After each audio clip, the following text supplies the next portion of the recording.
don't know, but we're live. We're live. Oh, should this be that this is the test then? I think we totally forgot to test it. Well, hopefully it's working. What we need really is someone to go in there and make sure that it's actually. I'll poke snick it. Oh shit. Yeah. Well, we're streaming. Cool.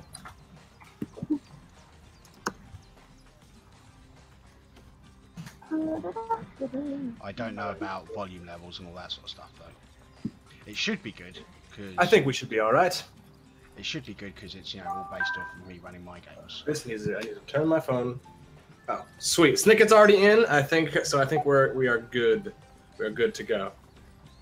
Cool. I'm going to really quickly tweet, and then we can get started.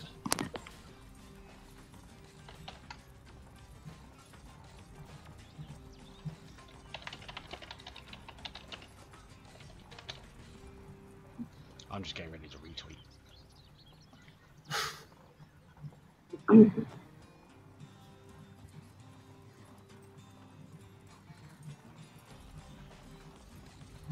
And I always love seeing tweets from people that have only just started Critical Role talking about things like Tiberius. Oh yeah, that's amazing. Just like, oh, I know what you're talking about. I was there once. You poor son of mineral. You don't know what's going to happen. Yeah, like I still see occasional tweets asking Orion whether he's got plans to do this, that, and the other in Critical Role. And I'm like, oh.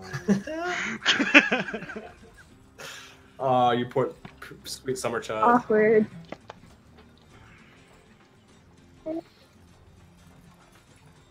Retweet. Okay, sweet. Awesome. Now, getting off of Twitter, because it will be distracting. I should probably Skype. Hi everybody, welcome to Dungeon Crawl. I'm your Dungeon Master this week, Chris Wharton. Very nice to meet you. Today we are joined by our wonderful players here. If you guys all want to introduce yourselves, and then introduce your character, and so your race and class, and whatever else you would like to say. Starting with Steve, and then moving down the line. All right. Well, I'm Stevey. Stevey Jennings, Young Jinxie on Twitter. I'm playing a Wood Elf Ranger called Adran Nilo. And I'm just super looking forward to it. Also, your tweet went out without a .com on the Twitch, therefore the link don't work. Link's not working? Nope. What the shit? Oh, I put a Z again, didn't I? No, you did www.twitch/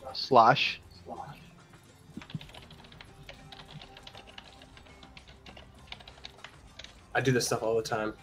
Oh, I should just have it saved. I still do it as well. I suppose I should go now then. Yep, it's me, Critical Mole. I am playing Bastion, my ridiculously huge black Dragonborn Paladin with a very, very, very big stick. It is a pretty big stick. More like a column than a stick. Yeah, not really a stick. I'm Jason, or Jace Levine on Twitter. I'm playing Rin. He's a halfling folk hero monk. He basically wanders around helping people in need from town to town.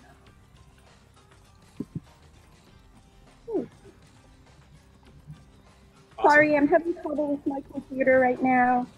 Can you guys hear me? Yep. Yes, we can hear you. Okay. My name is Anne, Girl Wonder on Twitter, and I play a Tiefling bard named Tia.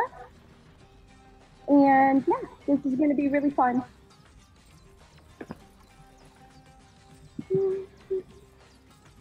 Awesome. I'm fixing this tweet, and then we can actually get started. Sorry, Snicket had you covered. Did she? Well, Snicket's done it on her account. Oh, well, that's all that matters, really. So.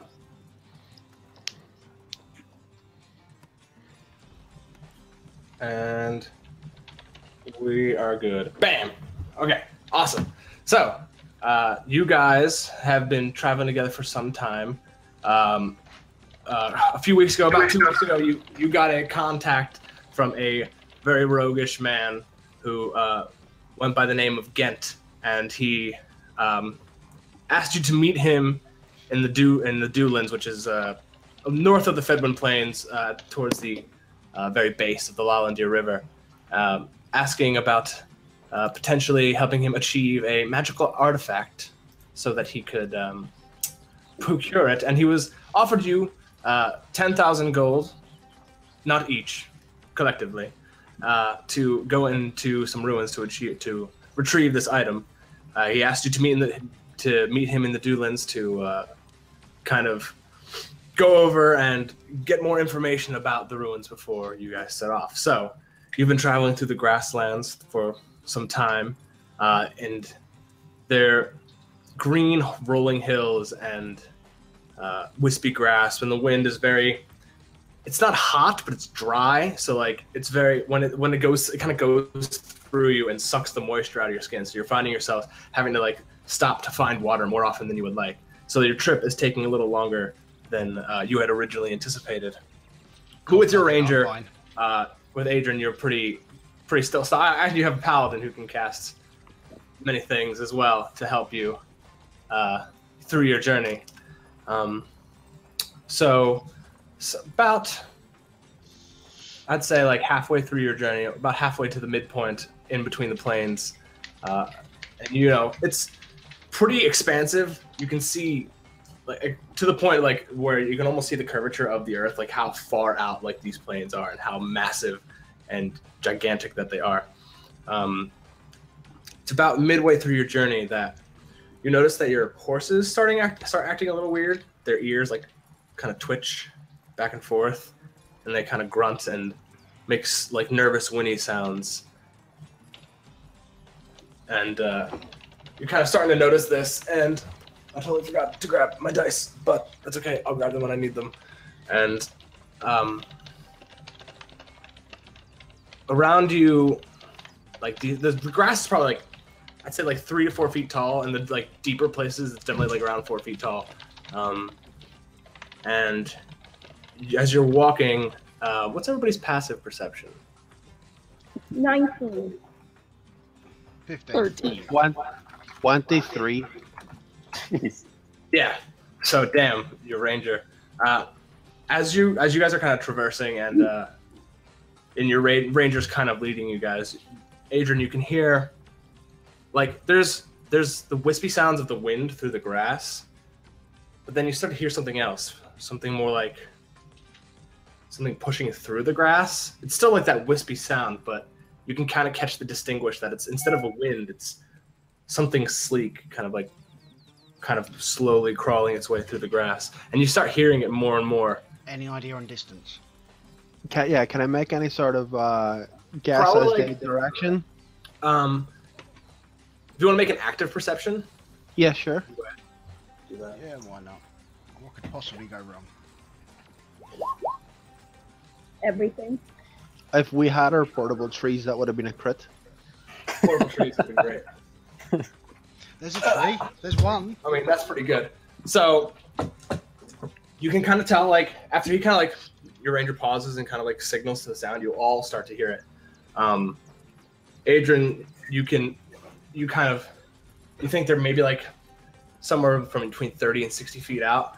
And Bastion, you, with your like senses, you kind of pick up that there's quite a few, like a lot of this sound. And you think that there's probably at least... Is it something nasty? Basically, celestial fiend or undead. You kind of pause for a second and tap into the divine energy that's always kind of flowing through you as a paladin, and you reach out. You don't sense anything evil, but and you don't sense any celestials, fiend, or undead, but you do get this strong odor of like beasts. And as you guys are, and Adran, you're calming, trying to calm the horses, and you're able to like kind of get them steady and under control, though they seem nervous and their ears are flicking about. And As you guys are walking, you kind of pause. Out from in front of you, Bastion, you see what looks like a great big cat. This massive, looks like a tiger with like orange and black stripes across its body. And it kind of like walks up to you, and it's not trying to be concealed or anything. It's just kind of walking up to you. Its head held very high. And then as it's walking towards you, it begins to shift and change. And it was walking on 4 legs, and suddenly you can see its muscles like kind of like twitch and pop and shrink, and kind of starts to stand, and as it's walking, start to walk on 2 feet. And before you, as this person is approaching you, you can see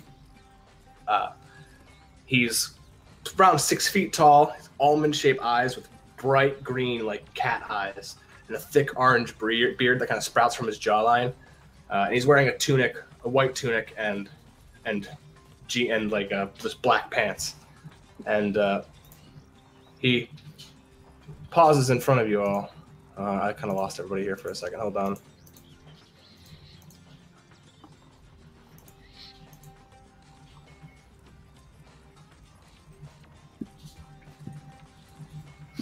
Roll 20, why are you doing this to me?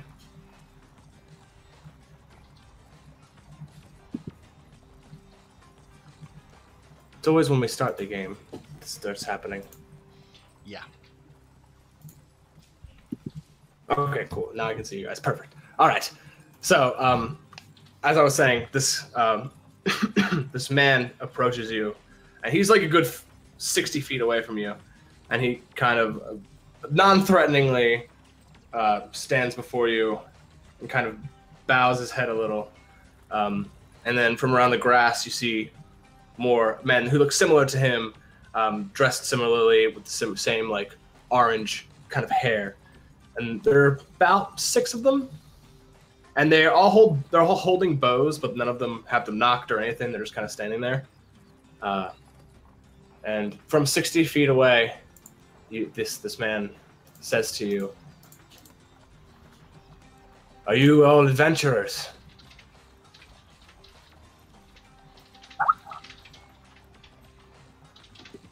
Who wants to answer? Who wants to speak for us? I'm just gonna roll my eyes. I'm dealing with the horses at the minute. All right. So I'll say, or do you want to go, Leah? I was gonna walk towards him and say, "It depends. Who's asking?" He nods, and like seeing your distrust not as like an affront, more like good that you're cautious. And he says, "My name is Kato Kinsal. I am a were-tiger from the traveling pack. I am looking for help from outside our pack for some troubling things that are going on. Something that we cannot handle. I know this might not seem very trustworthy bringing so much men, but people, adventurers, do not trust my kind, and it is merely to make sure that I am safe." What is the trouble you're looking for help with?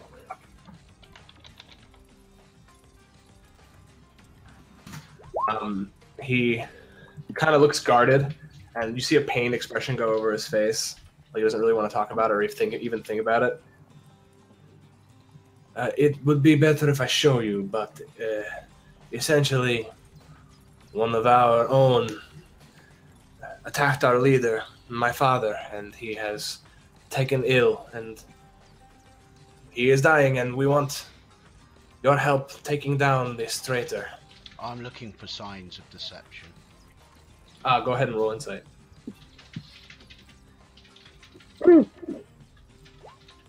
I also would like to. Yeah, anyone who wants to roll insight, go ahead. Language and I'll everything. try it. I'll be never good at it. Let's see this shit. Oh, really? I'm. Adran, do you want to roll, or are you good? I'm a ranger. They spooked my horses. I'm trying to. Cool. I'm really getting everything under control over here. As soon as they appear, you can tell like the scent, like whatever scent that they were picking up is like now, like they're fully aware of it, and they're starting to get a little like. But you know, you're a ranger. You're able to, for the most part, calm them down, and you speak a couple of words to them to calm them. Bastion and Rin, you guys both kind of pick up like as he's talking about it, and you can see like the memories coming to him. His face, he looks very pained and very proud, and like a man who doesn't want to look for outside help, but is either desperate or was told by somebody else to find help other than what can be found within their pack. I mean, Rin, he's more inclined to help someone who really needs help versus to go meet a person who wants to hire us to find something. So just for clarification, and all that stuff, basically he's told us that his father was attacked by somebody in his tribe and is now ill and needs help. Yes. Right. I should just, I'll look him square in the eyes. I can't do so in any fashion other than that one that's intimidating, you know, because size. Yeah, size, and also, and he kind of, you can see he's a warrior too, and he sees you sizing him up, and he kind of gives you that same like warrior glance, like noting how big and strong you look, and that you would be a formidable opponent. And there's sort of respect there. And I shall say to him, there is no shame in seeking help to help a loved one. Which way? We can lead you to our temporary settlement. We are nomadic in nature, but we have had to pause in our travels to attend to those who have been injured. If you follow me and my men here, we can take you there. It is not but half a day travel. So he knows that your horses are kind of like spooked by him because he reeks of a predator. I should just point out for the other players that my horse won't be. Yeah, your horse doesn't give a shit because your horse is cooler than everybody else's horses. Rin is good with it took a second level spell to get him, so.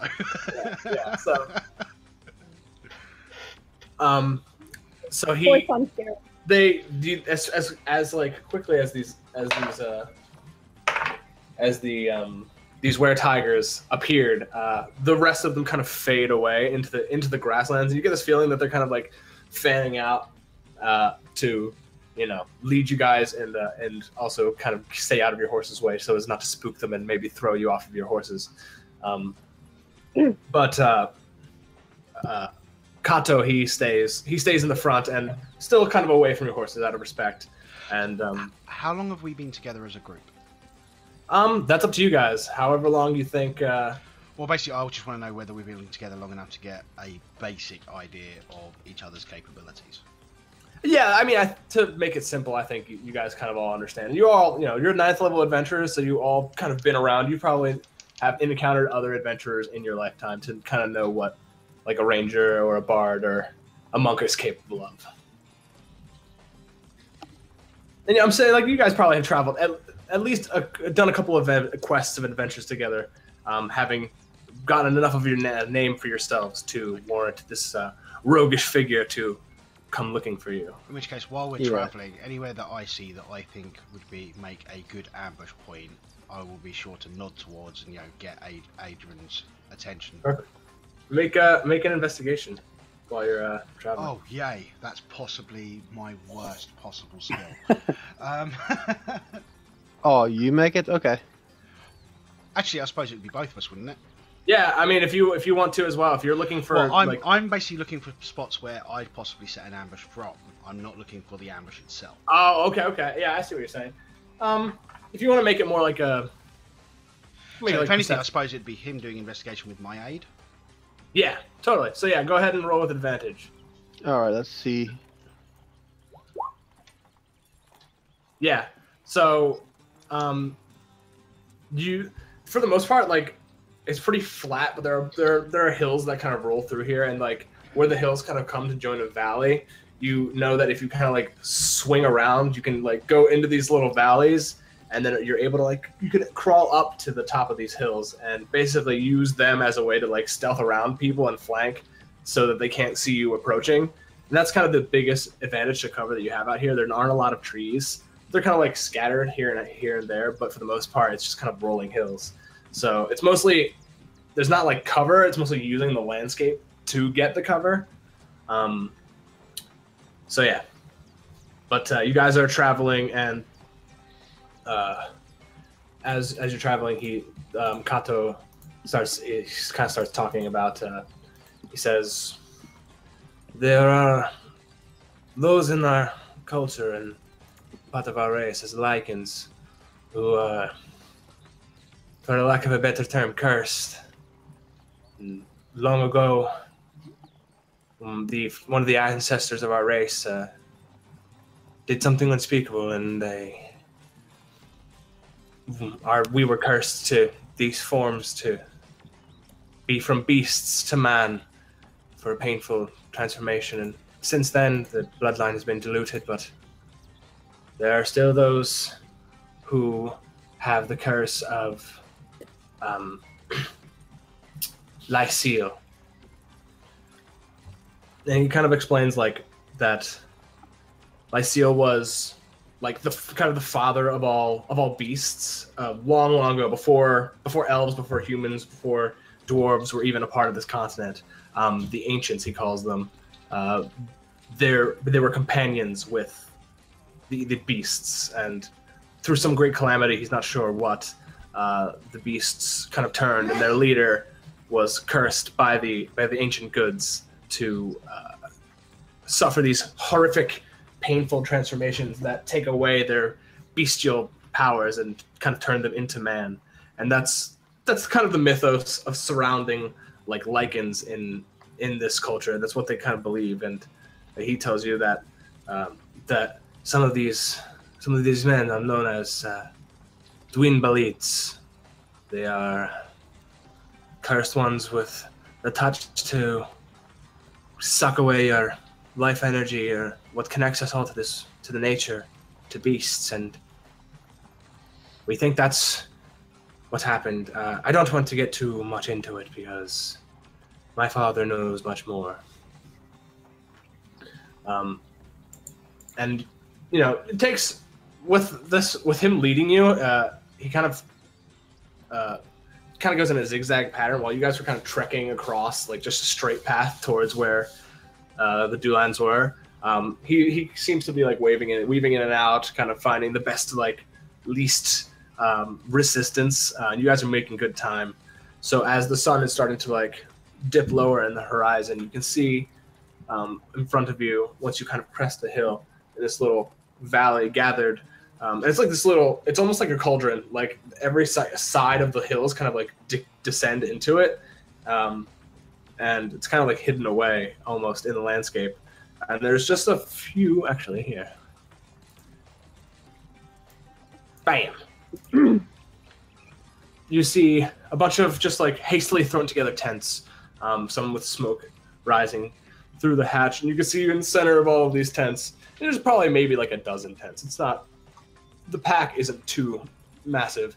And in the very center, you see this huge, what looks like it used to be some sort of caravan, some sort of carriage, but has been kind of transformed into sort of a home that's on wheels, essentially. And you can see smoke rising from the stacks of this particular one, and you can see various lingering figures off in the distance, some of which are humanoid and some of which are on all fours. Kato, what number is your clan? Well, we're around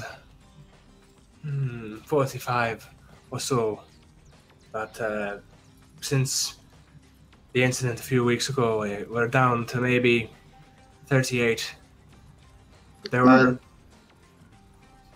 Sorry, go ahead. Is there people among the clan that are supportive of the person who took down your father, people we should be concerned about? It seems that those who supported the man you speak of, the Lycan you speak of, had left with him. I do not know if there are many more. He was my uncle. His name is Makal. And, well, my father can tell you more. And he seems like kind of like, almost like he's trying to give you as much information without giving away too much, knowing that his father had wanted to speak to you guys. Okay, that's okay. That's okay, Kato. I'm going to dismount and say to me, take me to your sick. Well, I think we will do this. Follow me, please. I shall Do not worry about. I should tell the do not horse to worry keep an about- eye out on things and I'll tell. tell me if there's anything wrong. Is yours? Is it celestial or is it fey? Celestial. Okay, cool. I'm a paladin. Yeah. I suppose Oath of the Ancients, yeah, could have gone Fae, but... I can primeval awareness for Fae. Would you like to do that? Walking. No, not at the minute. I don't want to. All right, sounds good. So you guys kind of. Sorry, go ahead, Leah. I kind of just asked the Lycans that are there. They're like, what do you guys know about the illness on Patrick's father? Did you guys learn anything about it? One of the soldiers that was kind of following Kato pipes up and he says, "Yes, my father was one of the guards who was guarding McCall, or not McCall. That is the name. Yes, McCall. Yes, that is the name. Was guarding McCall, and well, it seemed to just like suck his life out, and he's grown weaker, and he can't change forms anymore." And Kato kind of looks over at the soldier, like for speaking out of turn, and he shrinks back a little. But Kato nods. He says, "Yes, it seems that whatever the Dwinbelids are capable of, they can sort of take the life force of others and add it to their own to make them more powerful. My father, he is very sick, and he cannot change out of his beast form. And he, well, you will see."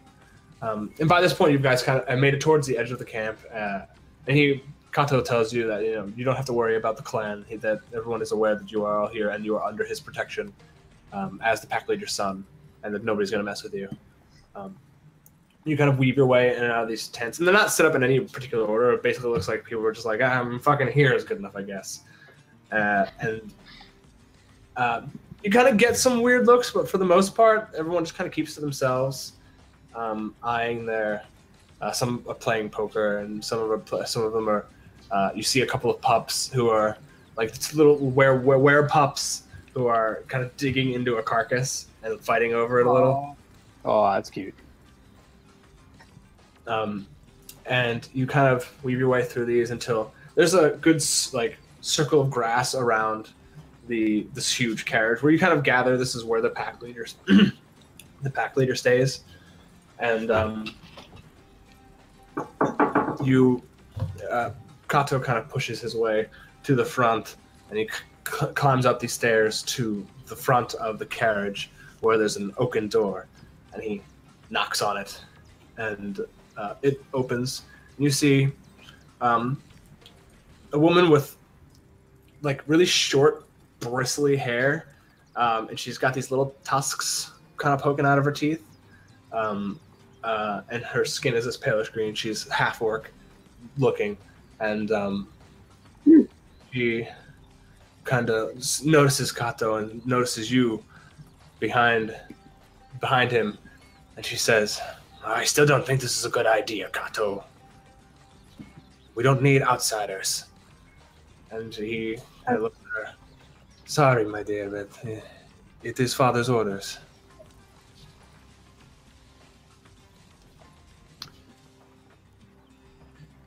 And she kind of like eyes you all suspiciously. Yeah, I assume, Bastion, that curing some sort of illness, this is your specialty. This is what you can really deal with. Probably I can depends try. on the affliction. Yeah, basically, I'm gonna, walk in. I might have a way to find out at least if there's any sort of evil magic that's been inflicted on him while he was attacked. We'll have to go see him first. But I thought we were just discussing what we were going to do. You're kind of walking into the entrance and pushing past this Lycan woman. She kind of eyes you suspiciously, but not in a rude way. Just in a sort of like, this is a tight-knit community, and you are none of you are Lycans. Stranger. Yes, exactly. Exactly. And you guys. Sorry, go ahead. Oh, I just want to, when Bastion's doing whatever he's doing with Kato and the father, I want to try and, if she's around, I want to keep eyes on her. Sure, definitely. All right, cool. She actually closes the door behind you and follows you in, and they take you through. It's like a long corridor, and there's a couple of doors on either side, and then but at the very end there's a very short corridor, and at the very end there's a door, and they open it, and it kind of opens into this room towards the back of the caravan, and it actually has an open view of the back, and you can see out, towards where the rest of the pack kind of it has tents set up and whatnot. What are you casting Identify on, my dear? No, I'm not casting it. It's just the info. I wanted to pull it up to see if I could actually. Sounds good. If it was actually. Awesome. It will actually. It says if you instead touch a creature through the casting, you learn what spells, if any, are currently afflicting. Sounds good. Because Perfect. because I'm a paranoid tiefling, I start thinking curses and maybe bad stuff beyond just, stab. Understood. It could happen. Definitely. Okay, so in the room, we can see the father, yeah? Yeah, you see it's like there's a really long cot that the blankets are kind of thrown off to one side, and you see, actually it's not even a cot, it's like a raised platform, and you see like laying on this platform the biggest black bear that you have ever seen in your entire life. But you can also tell, though it is massive in size, its strength is waning severely. Its muscles kind of sag, and just kind of, he's just laying on the ground. His breathing is very heavy. And where like there's a lot of like, it's like jet black. In some places there is gray and white matted through the hair, and like little bits of like foam are creeping up on the sides of his snout, and his eyes are dry and cracked.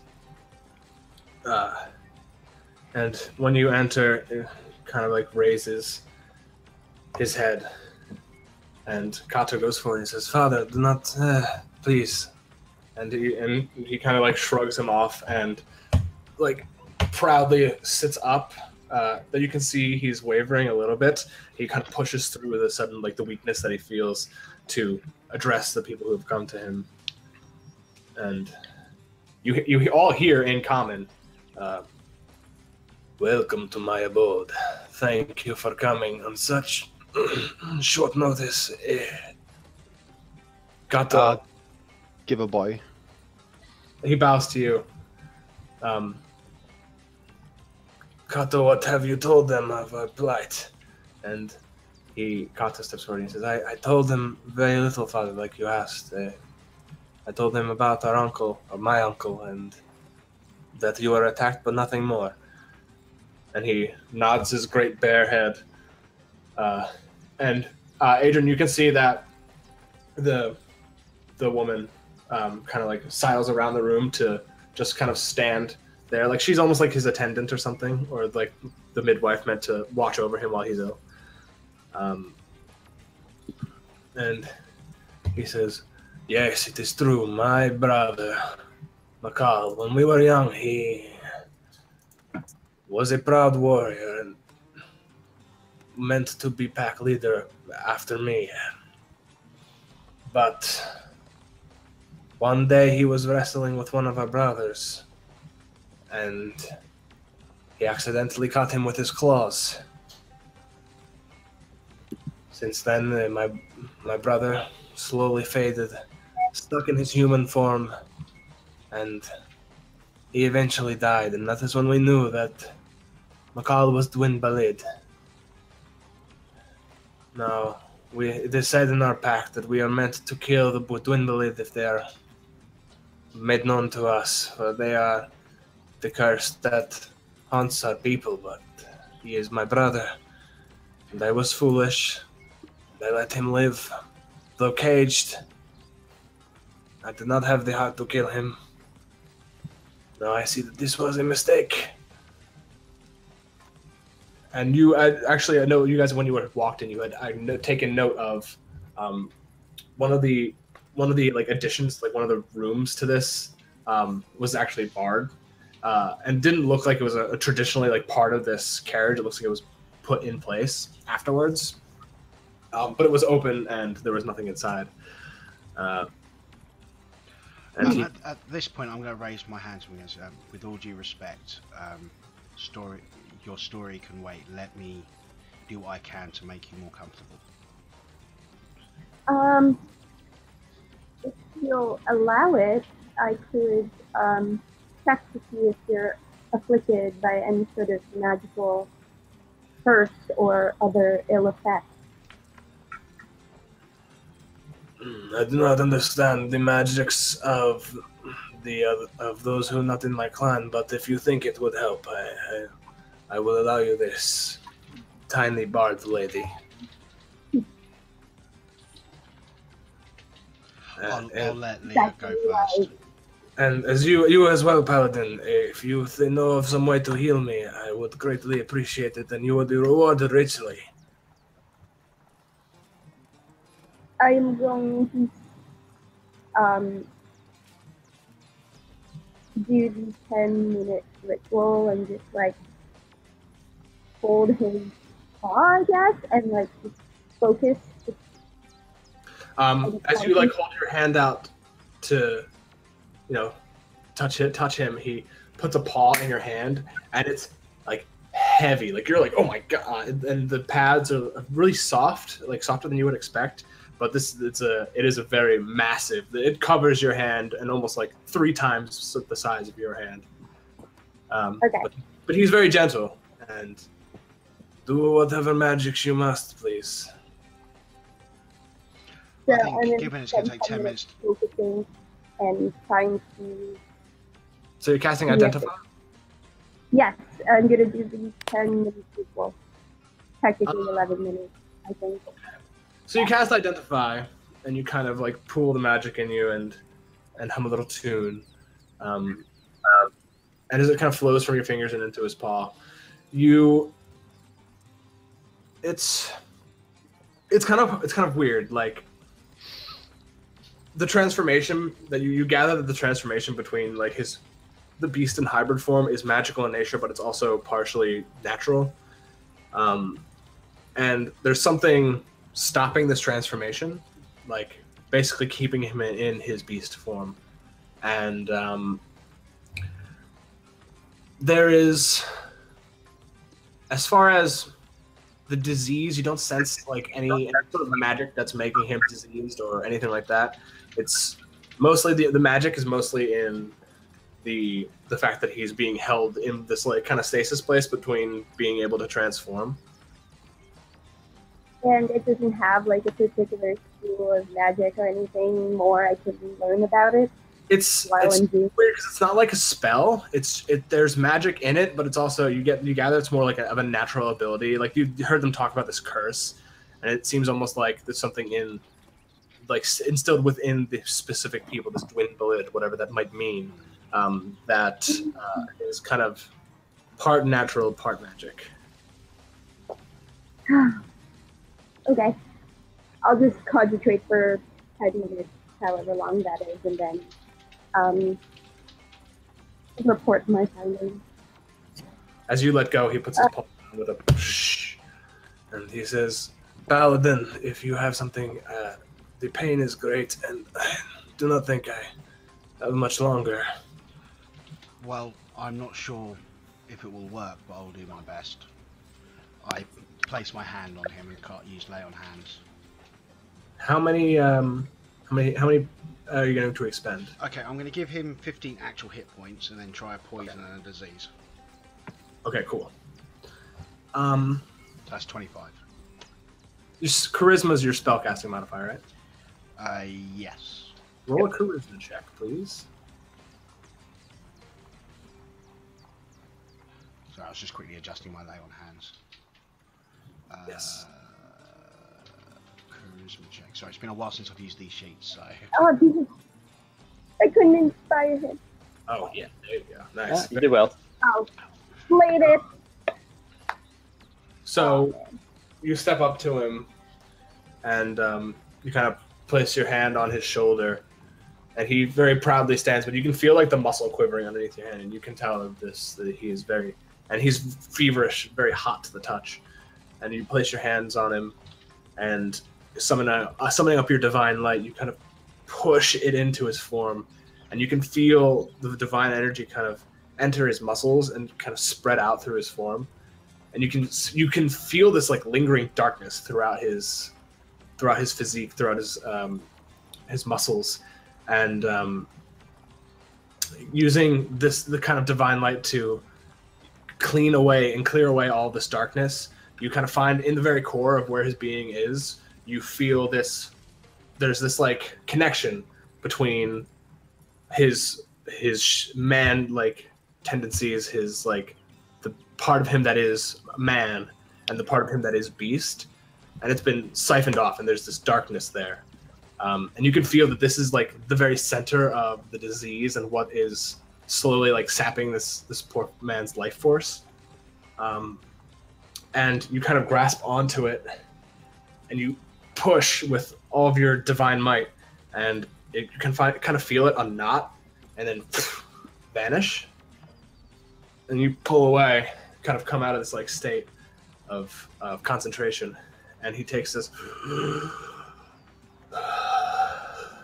deep breath, and we can see like already he stands straighter, or sits straighter, because he's been sitting this entire time with his front paws in front of him, and his muscles kind of gain their definition again, and his eyes become less bloodshot, and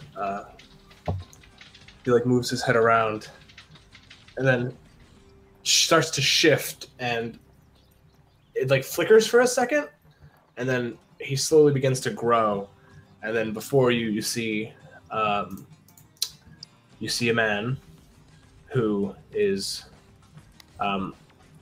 he's even bigger than his son. He's probably about like 6'3", 6'5", shirtless, like thick black beard, covered in he's not wearing a shirt. He's covered in muscles and chest hair, and he's got like a streak of gray through his beard, and he's got these really deep black eyes, and the sort of like leadership presence around him. And you kind of understand that this is you can get now seeing him healed and in his like true form, the leadership that he represents within this clan, within the pack.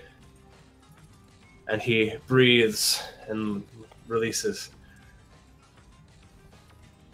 I have not felt this my strength in so long. I thank you. I thank all of you for coming here to help me. But if you're willing to do more, I can offer you some gold that we have, as well as some objects to for both healing me, and also if you would not be minding looking for my brother and ending his life. I was lax in my responsibility as pack leader, and I have to take responsibility, but I do not think that I can do this myself. His touch nearly ended me with one swipe.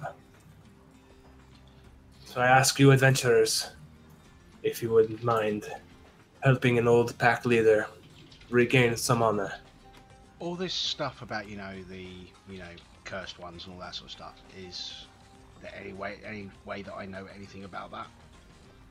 I feel like it actually might be more. If you want to roll a history check. History. Adran, I would also say, because you're a ranger, if you wanted to roll a nature check. Yeah, I'll give nature a go.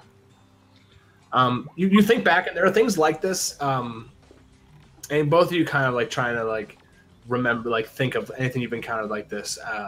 And Lycans are very, they're nomadic, but they tend to stay like within their clan, and they have an agreement with local humans to not raid their caravans and such, and just kind of leave each other at be, to just kind of keep the peace. You can't really think of what this could possibly be, but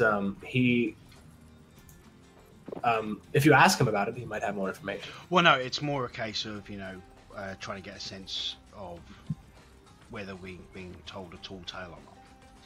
Oh, sure. Yeah, and this is just. If you wanted to roll insight, you could roll. You can roll an insight. The whole Machiavellian family feuding and all that sort of stuff. Oh, sure. Bastion is insightful. So, like, they believe in this curse. They believe the words that they're telling you. You don't know if like the myth is true. You don't know if there really was this person named Lyciel who was companions to the first ancient gods who don't even have names anymore. That seems to you like you've never read anything about like that before, but it's possible. I mean, the world is old, but they certainly believe the words that they're telling you. As a bard, did I have heard sure. about that traveling? I You don't know. want to roll history? Come on. Go. Also, guys, feel free if you want to use your own dice. You're totally allowed to use your own dice instead of roll 20. I've lost my dice. So, with a 16, he talks about the ancients, and he said you even heard Katha before mention the ancient goods. And basically, before this time, and even before the time like just before, there was another like age of where this realm was the gods' home, and they're basically referred to as the ancients, and they're the ancient goods and the ancient evils. And they never really given a full name. None of them are never specifically named, but you do know that some of the oldest texts mentions these, and they're mostly like written by people who are either very insanely intelligent or very insanely half crazy. So it's not a common belief, and it's not very out there, but you have definitely heard of these things, and so yeah. In your times, have you ever had either someone in your tribe or an outsider trying divine magics to remove this curse? This is the first time we have reached out in a long time to others, and this is the first time a Dwinbelid has been seen in these lands for hundreds of years.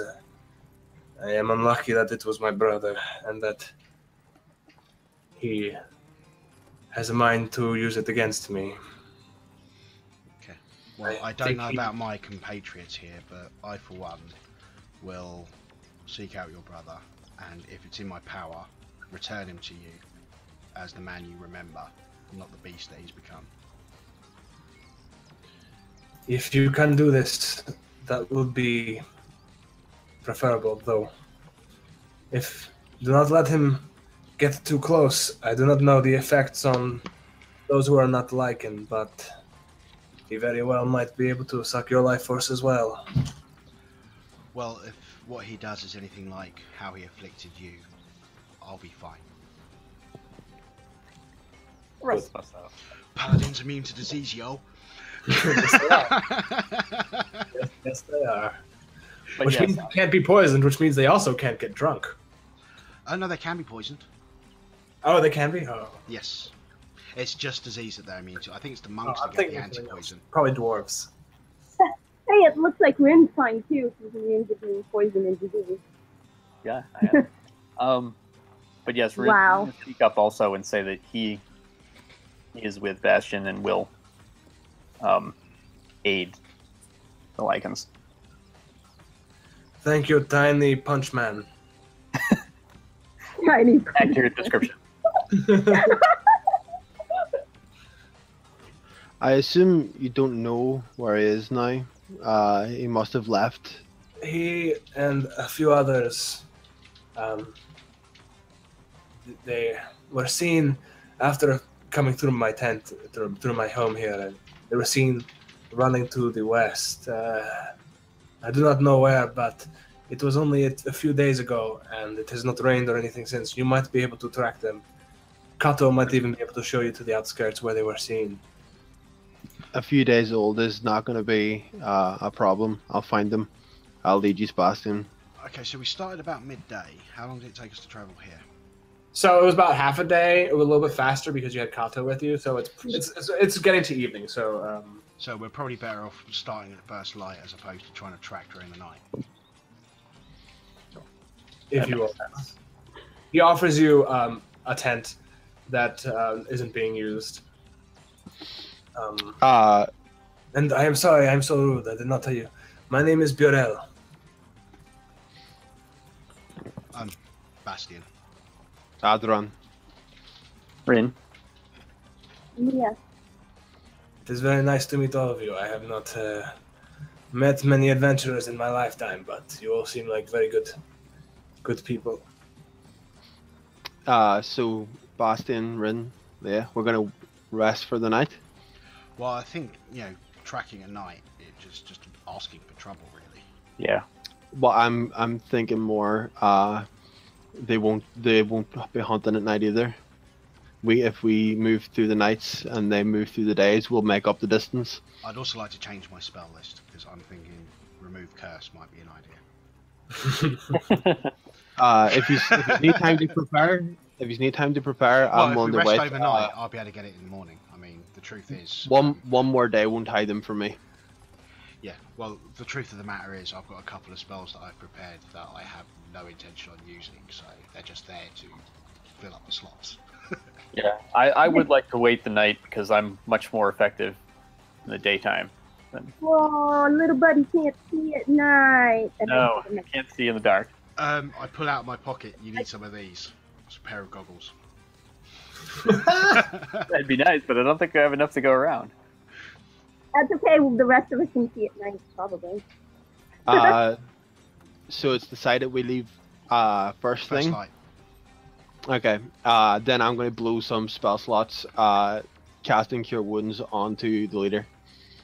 You can see he looks very tired, and as you go up to and like lay a hand on his shoulder, you touch him. So he's like rested, right? Can I use, if he's getting healed, can I do a Song of Rest? Sure. So then he gets healed? Yeah, And go I ahead. try to lift his spirits with a jaunty tune. Because that's what I do. Come on, Awesome. here's the thing. Yeah, definitely. So as he's casting Cure Wounds, you kind of what is your instrument of choice, Leah? It's a lute. A lute. Oh, Here nice. You play a sick lute solo. Lute solo. And I was like, I start off by thanking everyone, all of the Lycans that are around in the clan, and just thanking them for the hospitality. And then, I explain to them as a bard what I do is I play music for everyone and, put on a sick lute solo. Sick lute solo. That anybody. So basically, it doesn't just benefit one person, it benefits everyone. If they can hear the sick Sweet. lute solo. So yeah, so as Adran goes up, places his hands. Adran places his hands on him, and you imbue him with a Cure Wounds. If you want to roll that, you can. Yeah, I'm just going to do. And as he's going up, you do an awesome sick lute solo, and you can see it's just Kato, Burel and also this woman. The woman kind of looks unamused, but you can see Kato's kind of tapping his foot, and Burel is smiling, this big, huge, toothy grin, and both of you are able to kind of like restore him, and you see he stands even straighter than he was before, and he looks like his vitality has returned to him. I dance around Kato and I wink at him. He purrs. Before we rest for the night, or if you just want to go on to rest, then I can talk here. I just want to know, is there any, does your clan have any hunting traditions before a hunt? Anything you'd like us to adhere to for respect to your brother?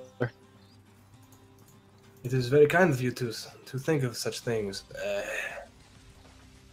Well, the call of the hunt is very important to us. It is part of our nature.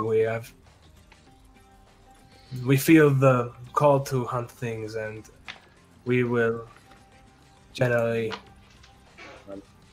light a large bonfire, and we have drums, and maybe even your bard could participate. We have a sort of drum circle and act out the past hunts that we have gone on, and if you wish to do this, this can be arranged. At first light? We could do this before you all rest, and perhaps a feast is in order.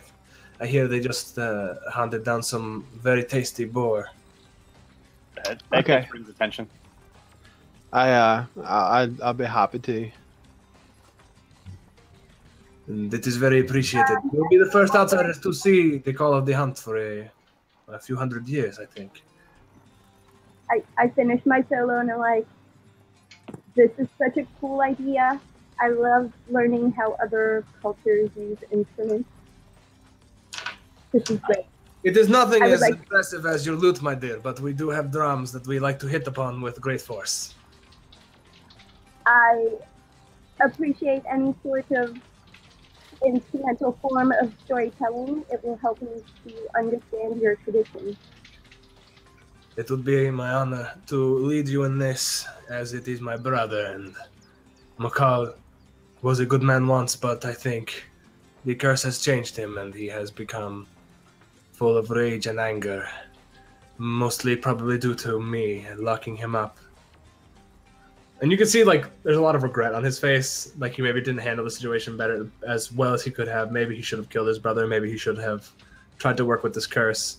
But there's a lot of regret there, and he is hopeful that you can bring his brother back to him uncursed, but also kind of doubtful in the same span of the breath. You can kind of see there's this emotional turmoil in this big man. All right, well, the honor is mine and my companions, I'm sure. It is really special to be one of the few outsiders to witness your tradition. We shall do this. We will gather the tribe, and we will perform the call of the wild. And so you guys you follow him out, and he leads you out, and flanked by Kato and this unnamed Lycan woman. And a couple, like about an hour and a half goes by as he's gathering everybody, and a huge bonfire is built, and you can smell. For the most part, Lycans eat things raw, but they like to, as they are part man, so they occasionally like to cook things. And so, considering their guests are of not bestial nature, they are cooking the boar up, and yeah. Some of us, less than others. Basically a huge party ensues, stories being shared about various different hunts, and you kind of gather that the big thing, like that, this society and the way it's built, and like the way you gain respect and power amongst the pack is by hunting and killing the largest game that you can find. Some say like Mammoth's Room, the north, and some tell these two great tales of a group of 6 of 6 were-tigers, all kind of flanking this massive mammoth with these huge tusks, who nearly felled their entire group, but through sheer determination and will of claw, they're able to cut into its flanks and bring it down and share the victory of the hunt with their clan. And that's kind of the theme, is they certain members who are very scarred and very proud warrior-looking types will come up and they will regale everyone with these tales of the hunt and explain what the hunt means to them as a clan and what the connection that they feel to the nature and to the call of the wild. And once this is all done, the bonfire is like stacked huge. And you don't know where they're getting this wood. They must travel really far and wide to get this wood because there are no trees anywhere around here. They have a portable forest. Exactly. So it's before the rest, right? Yes. Yeah, this is before the rest. This is before you guys go to bed. And so this bonfire is made huge and massive, and they paint themselves with what looks like crushed berries and just red symbols, kind of just like streaks, like almost like claws. And some of them actually take claws and like will rake their like really pointed fingers that they all seem to have across their chest, bringing blood, and they start working themselves up into howling into the air. The tigers kind of growling and roaring while the werewolves howl, and the werebears roar, and the wereboars all kind of grunt and snort like, boars do. And they're kind of working themselves up into this frenzy. And Adrian, if you approach and allow one of the Kato actually takes a clawed hand and rakes it across your chest, and letting the blood kind of flow from your chest. And he like nods in respect that you would allow him such an honor. And some of the bigger like werebear men, you can tell the difference from like how thick their hair on their chest is. And even the women are like kind of hairy, and they bring out these huge drums with these like massive mallets that they use to poof, poof, poof, poof. And they're howling and screaming and dancing around, and it's this crazy tribal party basically that just goes insane. And there's mead aplenty. Well, throughout all this, I'll probably be... I think you might be muted, Mo. It's entirely possible. Yes, I was. Throughout all of this, I'm just going to be, in the dark, just off the side, just in quiet contemplation. Alright. Well, not quiet, but you know what I mean. Rin's going to be joining in, doing all sorts of acrobatic tricks, and they love it. Whenever you do a backflip, they just like, "Arr!" Yeah, that's just going to encourage him more. So he's just going to keep doing that. Probably drink a little too much, and eat. Leah, were you going to play a song for everybody? Oh yeah, I will play a song for everyone to liven up the party, but I'm also going to kind of just cozy up to Kato and have him teach me how to play the drums the way that they do it. It's just basically.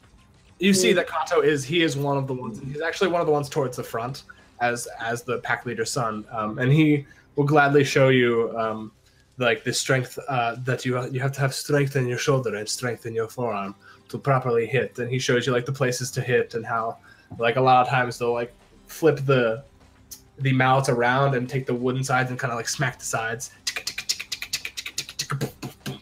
kind of like that kind of thing. And he kind of shows off a little. Actually, good. Full Lycan cultural immersion right now, and just totally hitting on the leader's son. Yes, totally. Yeah. He seems eager to talk to you about his culture, and like they haven't had since this attack. They haven't had like much to be joyful about. But and you can see like everyone's seeing their pack leader strong and out and standing amongst them again, and dancing and crying out to the night sky. these people are very happy to see him well, especially Kato. It seems like a weight has been lifted from his shoulders, though there is still sort of a dark expression to him. It's rather alluring. Anything else you guys want to do before the evening comes to a close? No, I think everyone who was drinking, roll con saves. I thought so. Yes! I am so drunk right now because I am And overtly you don't hitting get it your on- +3 because I'm not there. I drink out of range of him. He abstains on purpose. What a dick. You get pretty sloppy. Is it a save or a check? It's a save. Yeah, it's a save.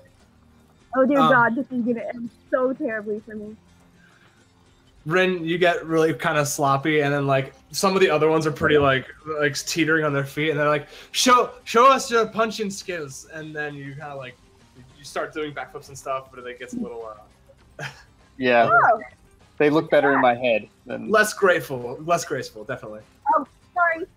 That's okay. I thought it didn't go. 19's enough. Take the first.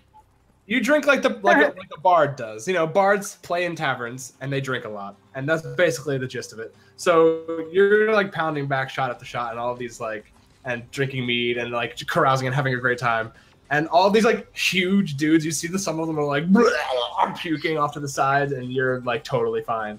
And some of them look rather impressed, especially Kato. Actually, here.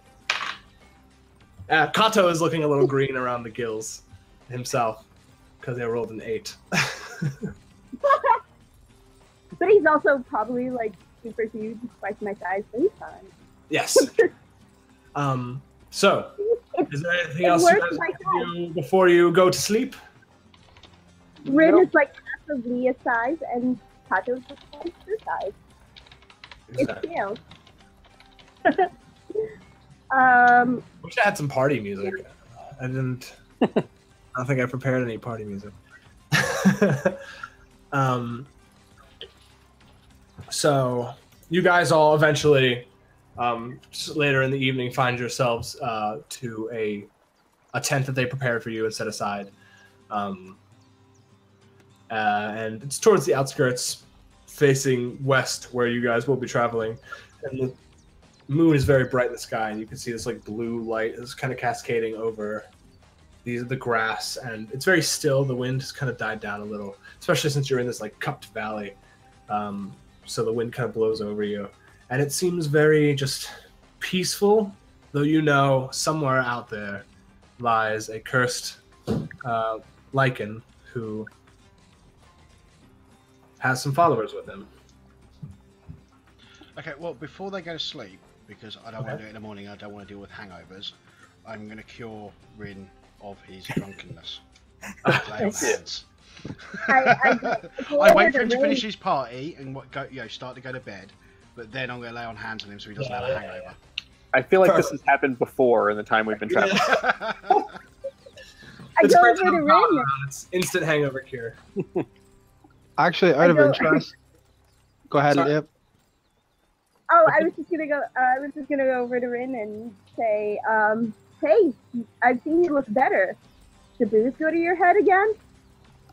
Yeah, it's just up to my normal tricks. Uh-huh.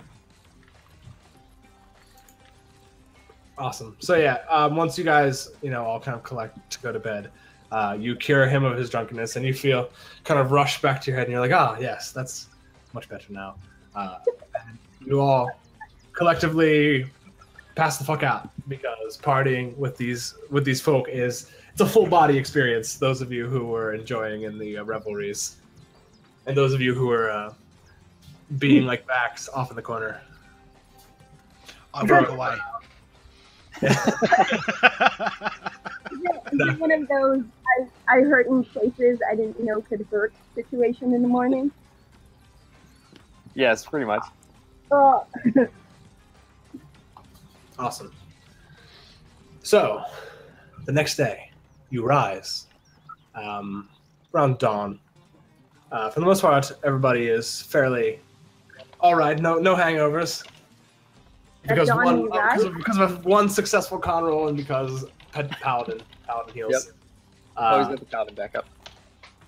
And you all rise and, silently gather your things. And as you exit the tent, Kato is... Sounds good. Kato is waiting for you, standing, and he's armored, and has a bow slung across his shoulders, and a quiver with two compartments. You see there's like white-fletched arrows and also black-fletched arrows. And he smiles at you all as you all come out, and he says, "Hello, I hope your evening and your morning is as good as it was before, yes? I am to lead you towards where my uncle ran off." Yeah, I'm just gonna do a last-minute gear check. Pack, my bow and all that there, quiver, arrows, everything. But I only have the trance, so I'd be up before about anyway. Sort of, yep. Elves. If you all are ready, I can take you now out into the plains. That would be good. All right. And he leads you out towards. You guys are walking for about maybe an hour and a half, 2 hours. And he confides in you. He says, "I wish I could come with you. Unfortunately, my father has forbid it, saying that it is too dangerous for Lycans to handle this. I do not know. But I must follow my father's orders. He is pack leader, and that is very important to us." And He's right, I would hate for anything to happen to you. he kind of grins, and you can see like his teeth are kind of slightly pointed. You can see that while they do transform back into like a human shape, it's not entirely human. Like the woman before with the tusks, you assume she was probably a were-boar. And they all show signs of their hybrid form. And he smiles and he says, "Yes, well, I guess that is important as well. But I wish you all luck. This is the last time they saw him. I gave chase soon after my father, but they were too quick, and I was too shocked to know. So, Ranger, I think this is where you take over, and I leave you all. Good luck. Be safe."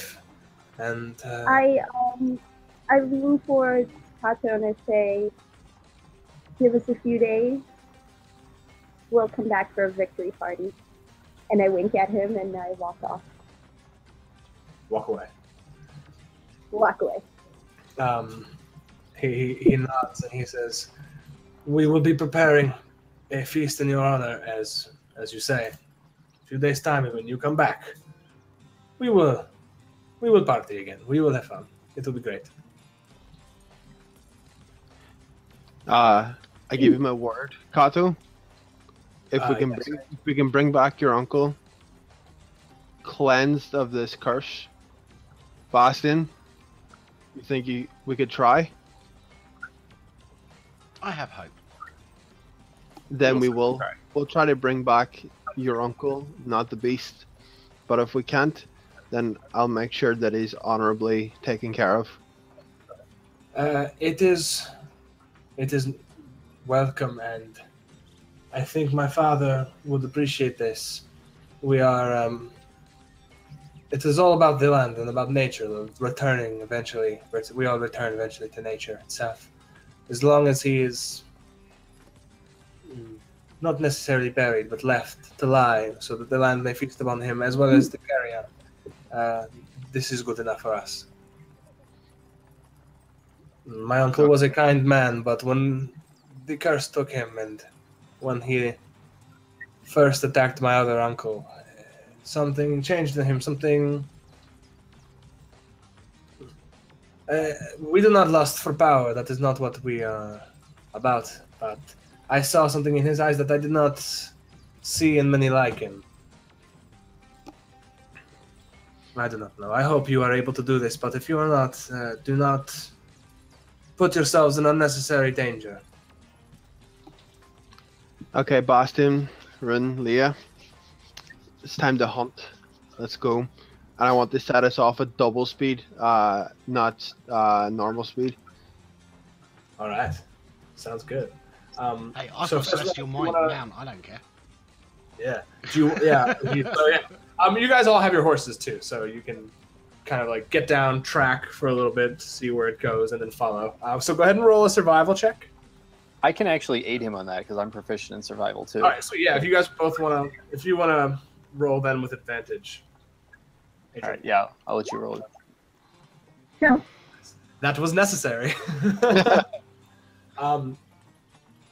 You kind of get down and like hunker down to the grass, and you can like looking back the way you came and looking this way, you see what looks like about 5 different like spread out, not like all in a group, kind of spread out. You see like where the grass was kind of bent when something fast moving moved through there, and you can see that there's these little like lines that kind of weave, like you saw Kato when he was bringing you to. Yeah, you can see down like the path of that is left by these bodies almost, because you are almost entirely covered by the long grass. Yep. Because tiny halfling, but nonetheless, you are able to discern that they did move in a westerly direction, and they kind of did that zigzagging thing that you saw Kata doing, picking the best places where there's like the least resistance in the grass, and they seem to know these plains very well.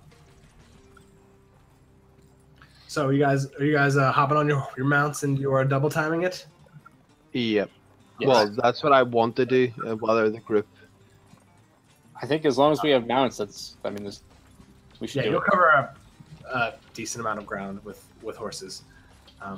And with that 26, you're able to, for the most part, keep track. You have to get off sometimes, and like you'll lose it for a second, and like look around, and you'll be like, there it is. As soon as you like hit the ground, you're able to like realign yourself. I'll be doing what I did during the trip to the camp, and basically I'm looking for places which look like they could house an ambush.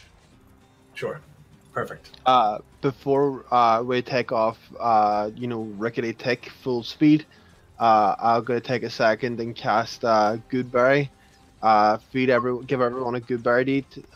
To sustain us for the long they've making up for lost time.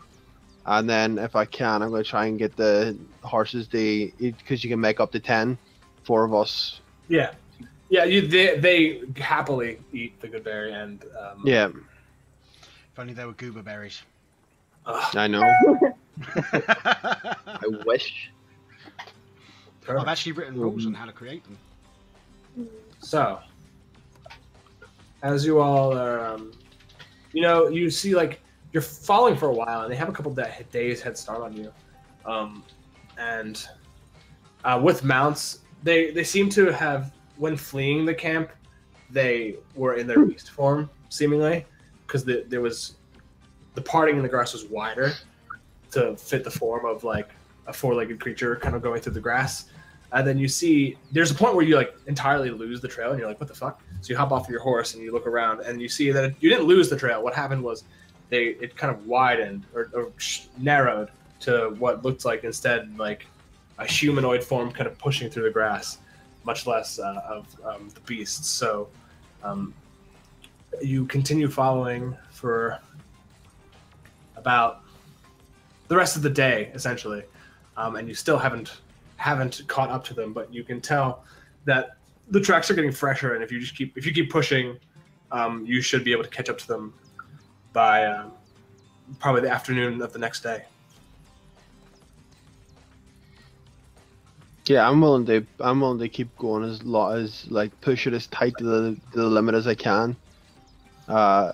If we stop and rest, I can replenish our strength again, and we can go at it again. I'm just concerned about kicking the horses really hard. Yeah, I mean, That's all. they might well be nourished with the good berries and everything, but you still got to worry about exertion. It's true. Except me.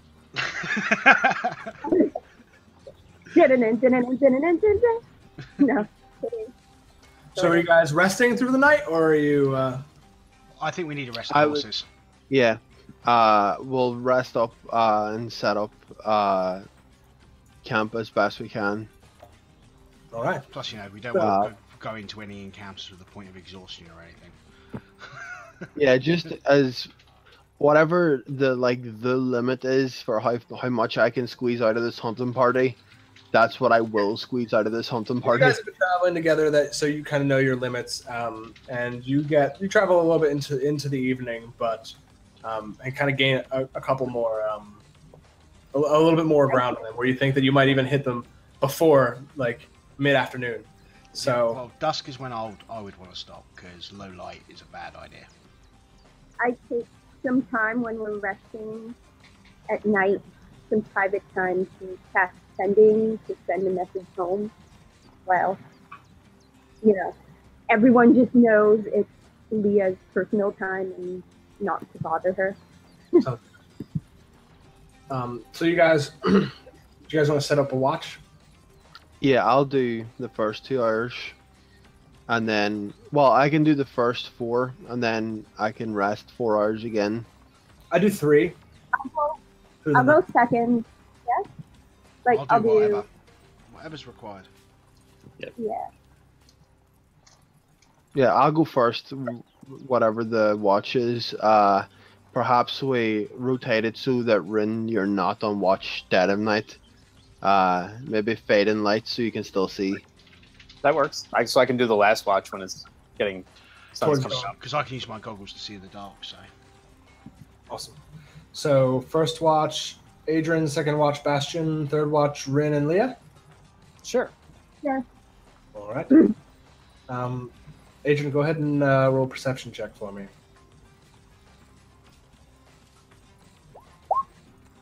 Not Damn. bad. That's not even a crit. Yeah, I know. It's one off a crit. Yeah, but still, not a crit. Damn. So you spend your watch kind of like rangers do, zoned out, looking out, and your eyes are never stop moving. You're always looking for movement. You know not to look for a single standing target. You always look for the movement, like shift the grass in a way that doesn't look like the wind. And you see you'll see the grass move, and then you look, and then realize that it's just a small animal of some kind, and kind of go back to being vigilant. And your watch passes without a trace of anything other than small animals. And you go and you wake Bastion for his watch. Bastion, go ahead and roll a perception check for me.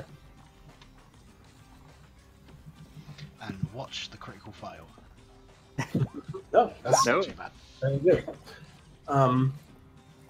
You spend the night, again, watching, listening. And the wind kind of comes through here, very warm and dry, pushing the grass. But throughout the night, you don't see anything. 1 second, though. I want to check something. Feel free. I'm probably going to be looking.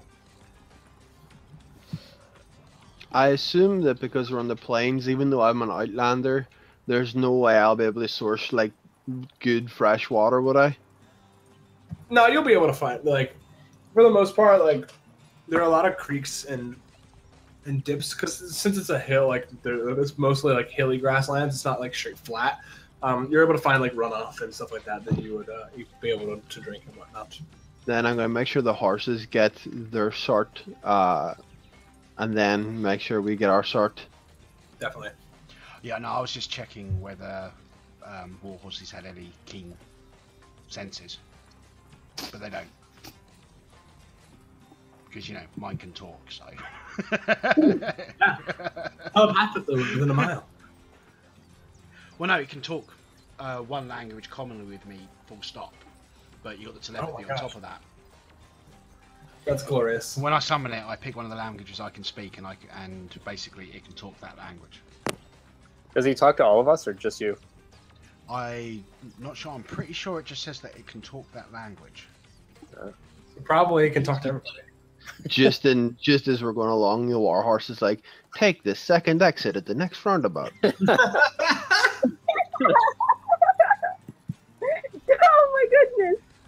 I mean, The the horse horse. is smarter. I mean, it's Big grog spine. intelligence, but you know. It's No. mostly it's not- complains about wanting Sorry? carrots and apples, and that you don't feed it enough carrots or apples. Feed I mean, me. it's a celestial warhorse. It doesn't really need it, but Hey, but carrots and apples are good. Where is I it? want a carrot. We've been going through these fields for so Oh, long. no, sorry. It only understands the language. No, the rest of it's telepathic. Oh, okay. Well, you're just saying that into your head then. Yes. Only you can hear him complain about not having carrots. Celestial carrots. Celestial carrots. They're slightly see-through. What length are the watches? 3 hours? Yeah. And then I'll be awake after just about midway through Rin and Leah's. But yeah. So then Adran and Leah and Rin can all roll perception. Rin, because it's starting to get towards dawn, you don't have to roll with disadvantage or anything. Okay.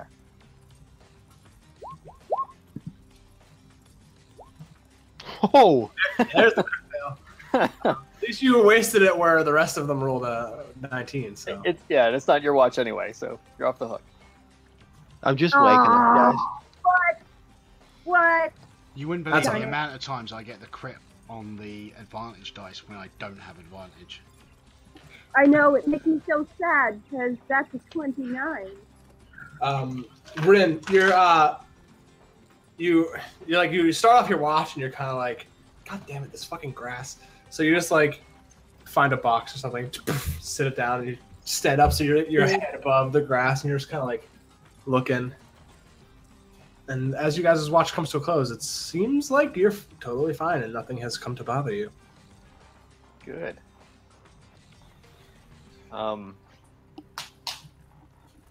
So I'll probably wait for the others to wake up, unless I feel I need to wake them up.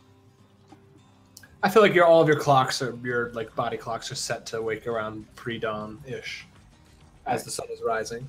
So I'll be snacking on some rations probably when everyone else is getting up.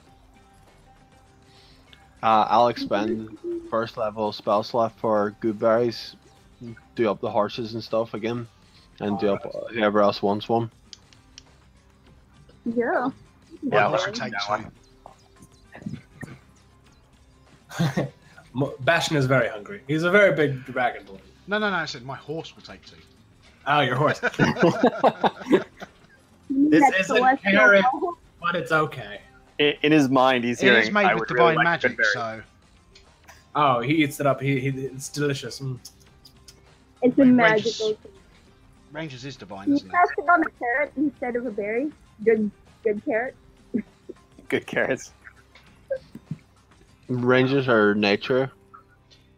Yeah, but I thought, druid, ranger, cleric, and paladin was all divine based, whether it's a worship in nature or whether it's a worship in a deity. Is what changes.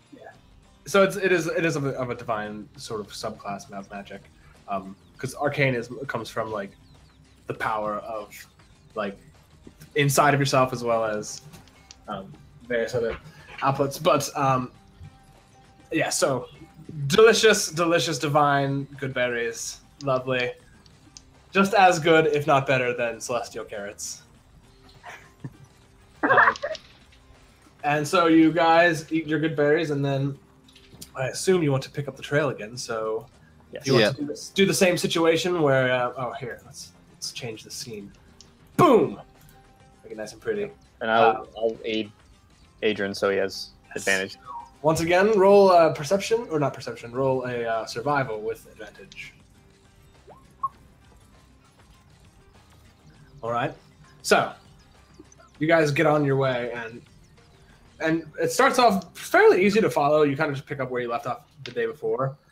But as you draw kind of nearer, and you can tell they're heading very westerly. Like it's not, it doesn't. They kind of sway like this, but it's mostly in a westerly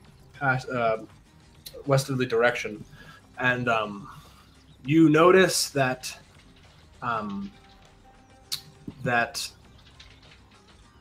it gets harder to follow, and you're kind of hard pressed to figure out why. It seems like they've become less concerned about getting away and more concerned about covering their tracks. So it's slower going, and you kind of lose some time because you'll be like walking in like around a certain area, and you'll lose the track entirely, and you'll be like, "What the hell is going on? Why can't I find this?" And then you'll notice like that like leaves have been brushed over, or grass has been brushed over, like some footprints, and you kind of pick the trail back up again. But you notice that since you started, they seem to have maybe known someone was following them, or suspected someone might try to start following them soon, and that they had gotten enough distance away that it was time to now be more careful. But because you're a ranger, and because they are not necessarily built for hiding their own tracks, you're able to still pick up, with Rin's help, to pick up the trail and continue moving forward. At this point, you kind of see off in off towards the hill. It's kind of like the landscape is kind of rising in front of you, and you don't notice it's so slight at first. You don't really notice it. Just kind of like it's steadily increasing, and then after a couple minutes, you realize like that the landscape itself is kind of going from this like hilly grassland to kind of like a high mountain grassland. And you can see now rocks starting to form out into the fields, and different small like scrub trees and things of that nature. The grass kind of it lowers. It's not this like really tall, thick blades. It's more like maybe like 2 feet tall, and it's easier to push through. And so, what was everybody's passive perception again? Could you type it in the chat for me?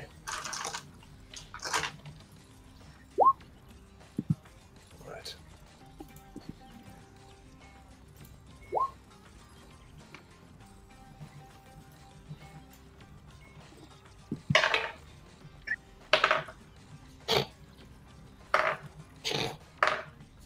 Also, if it matters, I cannot be surprised. Sounds good. Yes, perfect. So I didn't end up taking the seduction technique that would have allowed us all to never be surprised for 10 minutes. Oh well. 19 is pretty bad for passive perception. So. Rock slide! Blam! Monkey. I totally forgot to ask you guys to make tokens for you, so we will have to come up with something. Well, I sent you my one in the Twitter. Oh, yeah. And I have an avatar image on my sheet. Probably would work. I have a Tiefling on my sheet you can improvise with. I don't mind. I'll take anything. I'll get you, Stevey. Yeah, I think I put mine in the. Yeah, I just dragged myself onto the map. I have no idea what you want to do with that. I'm just going to send it to you fresh, so you've got Yeah, thank you. Yay for Snicket Art. Snicket Art is best art. Do you know what the art direction was for Bastion? What? Basically, think of Toothless and plate mail. Oh yeah, she did say that. I was like, oh fuck yeah, Toothless rules. I think she was actually telling me she found a homebrew of like the kind of dragon that I saw it. I saw it. Someone tweeted it today, and it's actually really quite cool. I'm actually very tempted to use it. Okay, let's do this. So I dragged myself on the map, but I don't know if that's where I'm roughly should be. Yeah, you guys are actually over. You can arrange yourselves however you want down this way. That which way? Right here. Once you have tokens, and I will do this. Are we aware there's something going on? Things are happening, stuff. Oh, I guess I can. So adorable. It's the cutest little dragon it is.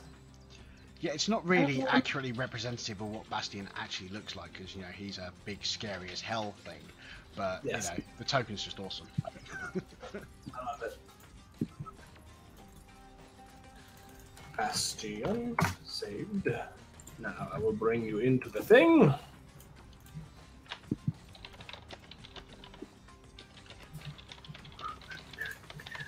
If you guys want to do a really quick bio break to take a bathroom break or grab some drinks or whatever, we can do that while I'm setting up.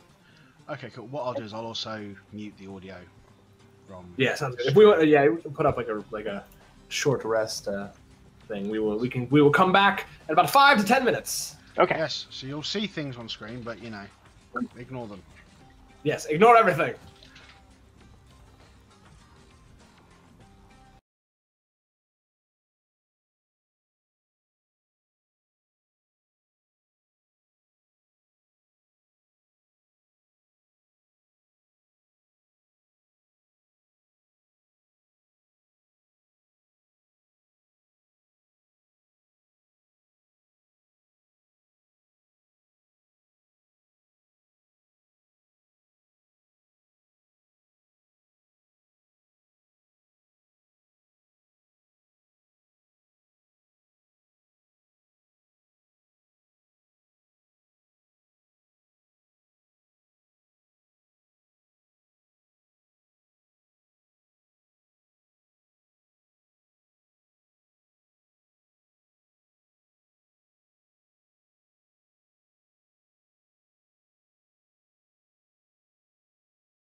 And we're back. Hello, everyone, and welcome back to Dungeon Crawl. We got tokens now. Everyone's assigned to tokens, and we left off with people's passive perceptions. Everybody except for Rin. Not surprised. Everybody. I rolled really badly for some things. You all hear from up this way, like of a rock like falling down. I know. Wisdom help. Sorry? Oh, here. Oh no. Wow. Yeah, it looks like a connection thing because of the red bars. Yeah, if you click your video and voice or your broadcast yourself, if you go to none and then go back, it should fix that.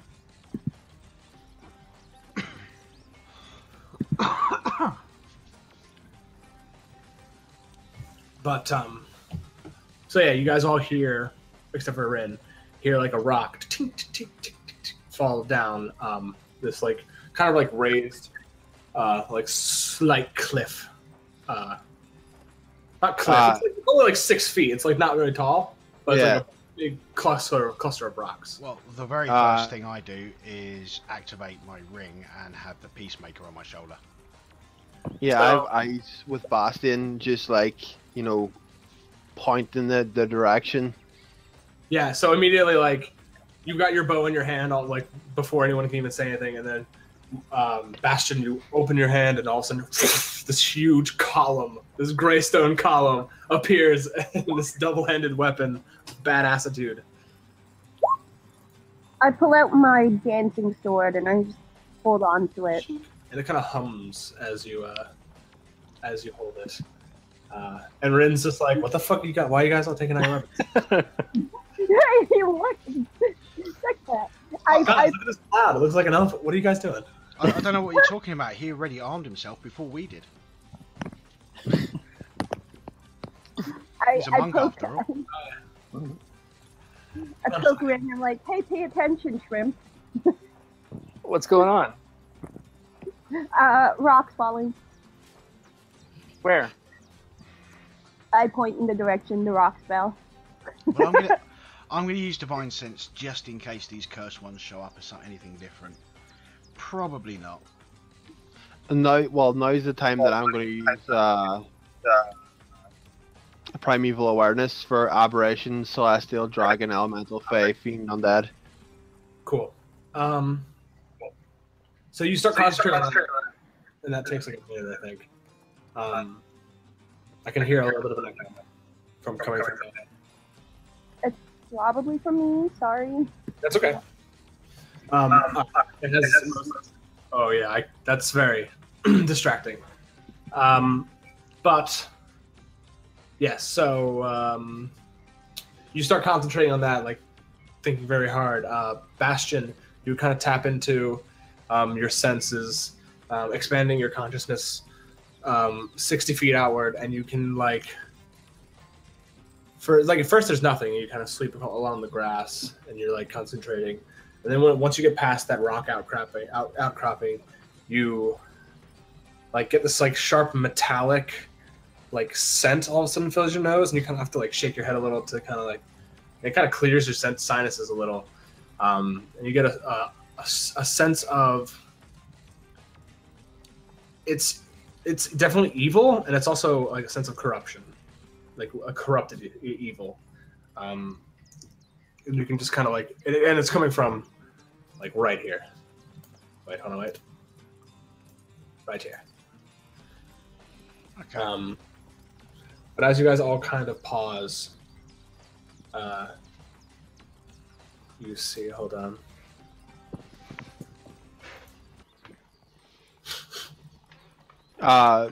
Yeah, I'm going to keep eyes this direction here. Can you see that? Yes. Yeah, I'm going to keep eyes this direction and let them keep an eye on it. Turn that down a little bit. Okay.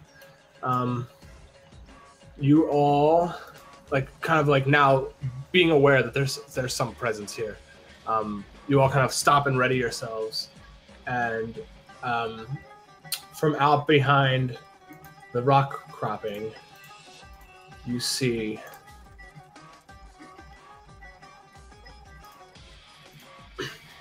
a massive bear, even bigger in size than Burrell was, and he puts his paws, and he's got his fur. Unlike the token, his fur is this like sort of like blue midnight black fur that kind of like goes across, and rippling muscles, and these massive claws that are these ivory white, and he has these markings, these red markings all along his skin, and he roars this mighty roar that kind of shakes your bones, and you hear a voice say, "I see Burrell sent some outsiders to deal with me. Well, come on then. Let's see what you've got." And now I would like... Oh, and also... So everybody, if you guys want to make perception checks too, feel free to. Yeah, I want to dismount while he's coming While over. he's talking to you? Yeah. Sounds good.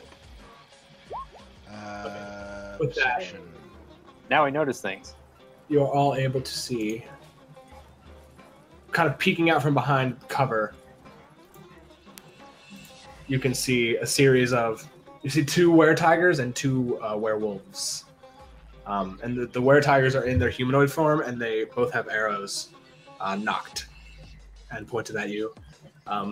So, there's the turn order. I would like everybody to roll initiative. Oh, token. Me too. I gotta do that too.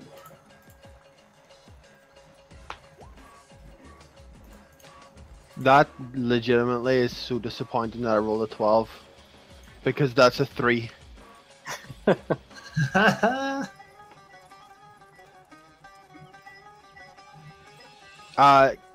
Can I insight the bear to see if is that actually the guy that we're after, the uncle, or is it someone posing? Like, is he significantly bigger or some shit? I didn't do it in character, but Bureau would have described what he looked like, and this is definitely him. Oh, okay. Did I get the wolves? Yes, I did. Nice. So, now, this is where the fun begins.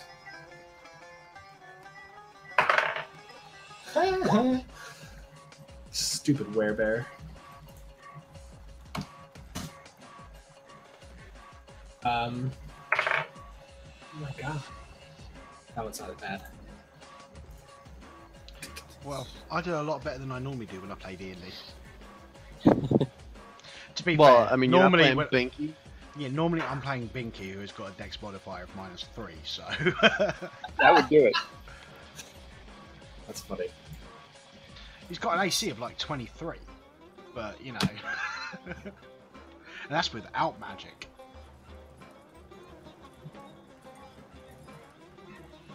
Alright. Now.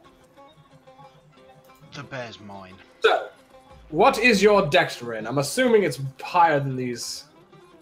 My dex mod or the dex score? Mod. +5. Yeah, you go first. Alright. So which ones had bows?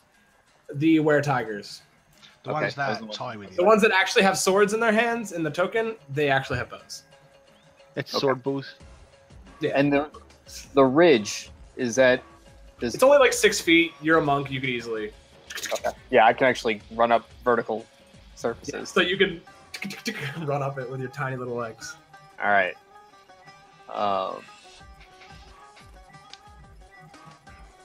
This music is from the game Bastion, by the way. Oh, nice. Hey, it's from me. Which I thought was rather appropriate. Yeah, I keep seeing that coming up in my Steam lists, and I'm thinking I should probably have a look at it. I haven't played it. I just heard the music because my friend Zach told me It's a about great it. game. I really want to play it. Oh no, the game I've just got from Steam, which is pretty damn awesome, is Poly Damn, Bridge. get right up there. Yeah, he's fast. All right. So you run up to this werewolf, and he seems surprised and shocked that you all of a sudden. And he's changed. He's in his werewolf form. and he seems surprised that this tiny halfling got to him so quickly. On my run over, I've taken out my hand axe. All right. And I'm going to try to attack him. All right. 2 hand axe strikes and then like some sweeping kick. All right, sounds good. That hits. That one probably does not. Nope. And then so with your hand axe, you come down with you come charging up like the gate. You know, you're a halfling, so your gate is smaller than everybody else's, but it doesn't seem to impede you at all. You're just like running through the grass, and as you get to the to this rock outcropping, you just kind of like turn your foot, place it on the ground and on the thing, and just run up it. And as you pull out your hand axe and swing down, and it digs right into the chest of the werewolf as you kind of come around the top, and it looks really surprised that you just fucking did that. But as you rip it out, and you can see this red blood, like kind of crimson blood, explode out of its chest. It seems ready for you this time. And as you bring your hand axe down, it kind of like claws it to the side, almost knocking it from your hand, but you're able to keep hold of it. And then as you come around with an unarmed strike to try and sweep its legs, it just like kind of hopped over you, very dexterous and quick. And unfortunately, that is that. But good 10 damage, and you definitely burrow deep into its chest. All right, that's good. Wait, your hand axe isn't magical, is it? No, that one is not. Okay. Don't your martial arts attacks count as magical for the purposes of resistances? I know. Yeah, let me bring that up. I actually have that on my sheet. I'm just not sure how it's worded, whether it specifically says just unarmed or whether it says Yeah. martial arts as well. That's what I'm going to check. Hold, please. Because of he. I hate how orange I am. It's okay. I streamed earlier and the sun came out from behind a cloud and I essentially turned into a light bulb. Just like incandescent. So it's only my unarmed strikes that are counted as magical. But I will keep that in mind. If I need to switch to just unarmed strikes, I will. It takes half damage. So it takes 5 points of damage, and you can see that it's shocked, mostly shocked by your speed and your ability of walking up walls, so that's just, and the attack definitely caught it off guard. But that is your turn, I assume, unless you have bonus actions or. No, I used my bonus action. All right. So next up is the Were Tigers, who did not expect you to come running that far. So this one is going to. So I'm gonna duck back 15 feet. It's going to see another ranged attacker, and he is going to level some shots at you. Are they lower than us or higher than us? They're higher than you, about 6 feet. Yeah, no, it's just the way that the map's done, it implies lower. Yeah. So it's the other way around to what it is on the map. Cool. Yes, exactly. So.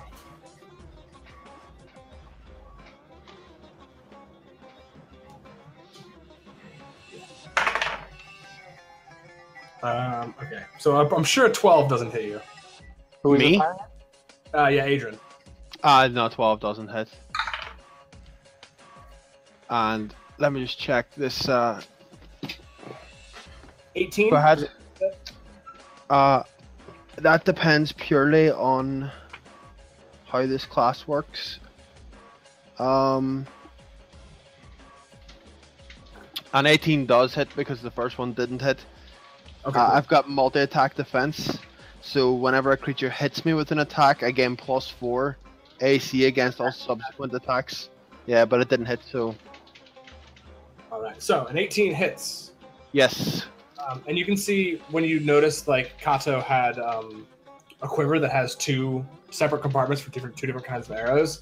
These also have that, and he is firing one of the white feather fletched arrows. My guess would be war arrows and hunting arrows. Yeah. One, you don't care. You shall probably see that soon enough, Paladin. So that would be 9 points of piercing damage as he launches one towards you, and you kind of like duck out of the way. But as you kind of duck, he already had launched a second one, and it kind of like digs into your chest, mostly catching armor, and you just kind of grunt and take it.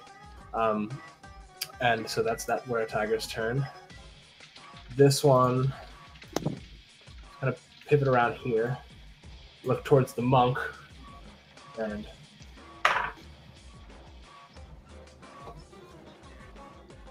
what are you doing to me, Die? It's a 13. That does not hit. 17. That doesn't hit either. All right. So, and he basically, like, these two just kind of like bounce off your armor, and one buries into the ground at your feet, doing absolutely no damage because they couldn't even fucking hit you. That's their turn. Bastion. Okay, this is going to look incredibly cool, but I bet you the dice roll at the end of it is going to be crap as a result. In a mechanical sense, the first thing I do is use a bonus action to use my haste potion. All right. I then use the extra action that the haste potion gives me to down my growth potion. I then run.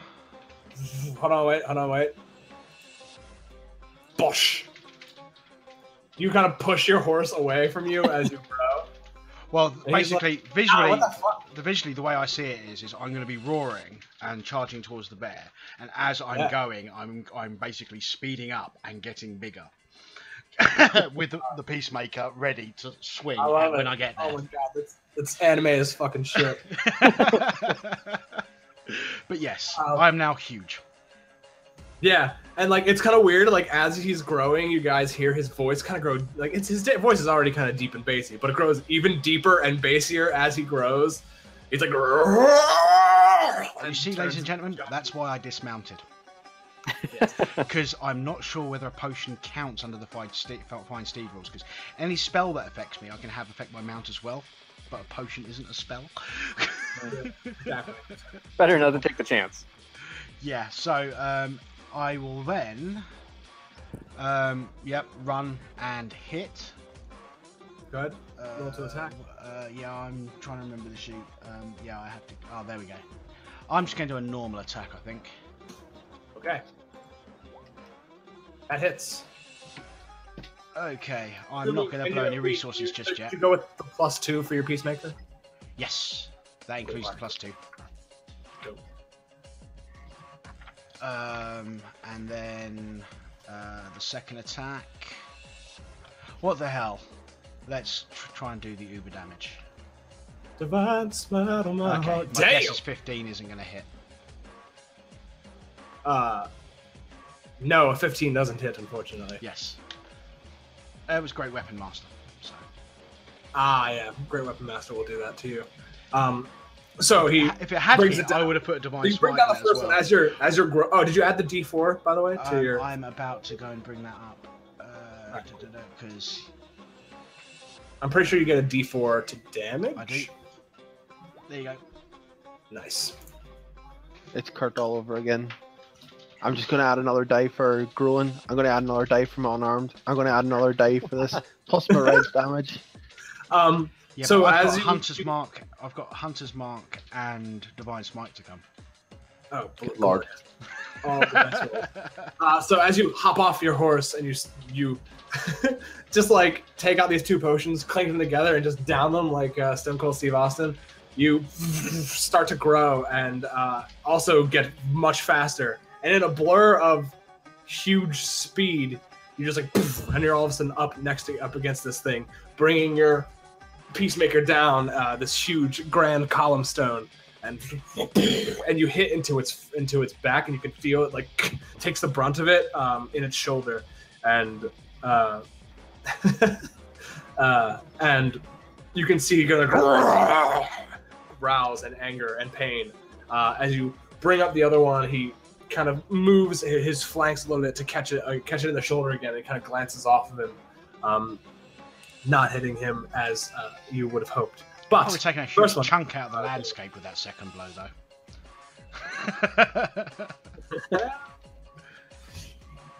All right. Anything else you would like to do, sir? Okay, so I've done my movement, done my action, done my extra action, done my bonus action. Yeah, I'm done. You're good. All right, cool. Perfect. Leah. Is she here? I don't... she's not got the mic on. She's in non-mic mode, so it might be that she's resetting. But yeah, I'm just going to quickly pop AFK, given it's going to be a while until it's my turn. Actually, no, the bear's probably going to hit me, so I'll wait. Righty. Is it really bad that the second you said Stone Cold style, I immediately heard JR's voice in my head? I was like, by God, it's the rattlesnake! Stone Cold! No, it looks like you're not... You're not broadcasting voice.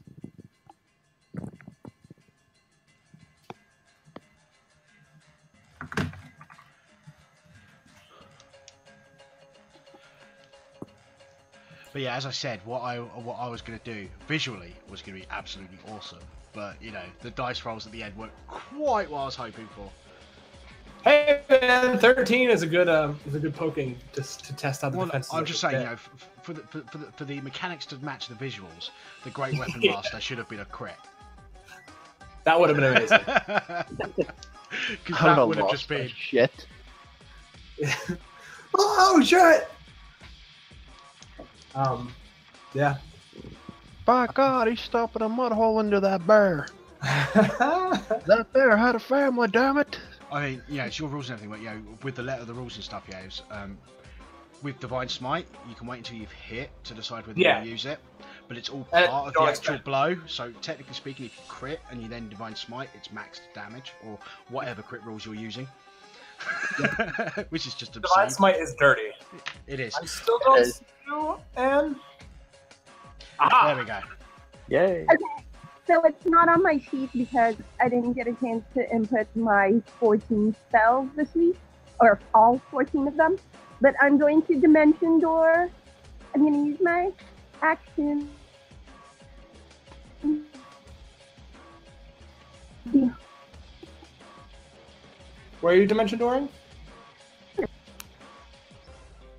Because it's fun. Where? I've heard. Yeah, your robot kind of getting a little bit and then fading out. Try just pinging.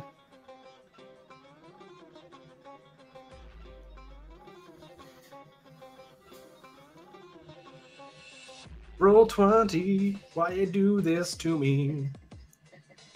It wouldn't be roll 20 without it. You're right. I don't think I mean, as you know, I've done quite a few games streamed now. I don't think I've had a single one where you haven't had some sort of Roll20 related audio issue. I don't think our last Stride game had one. I think that was actually smooth. I think our issues then happened before we started. Yeah. It's really bad. I'm like, yeah, because I rewatched the game I played because I'm that guy.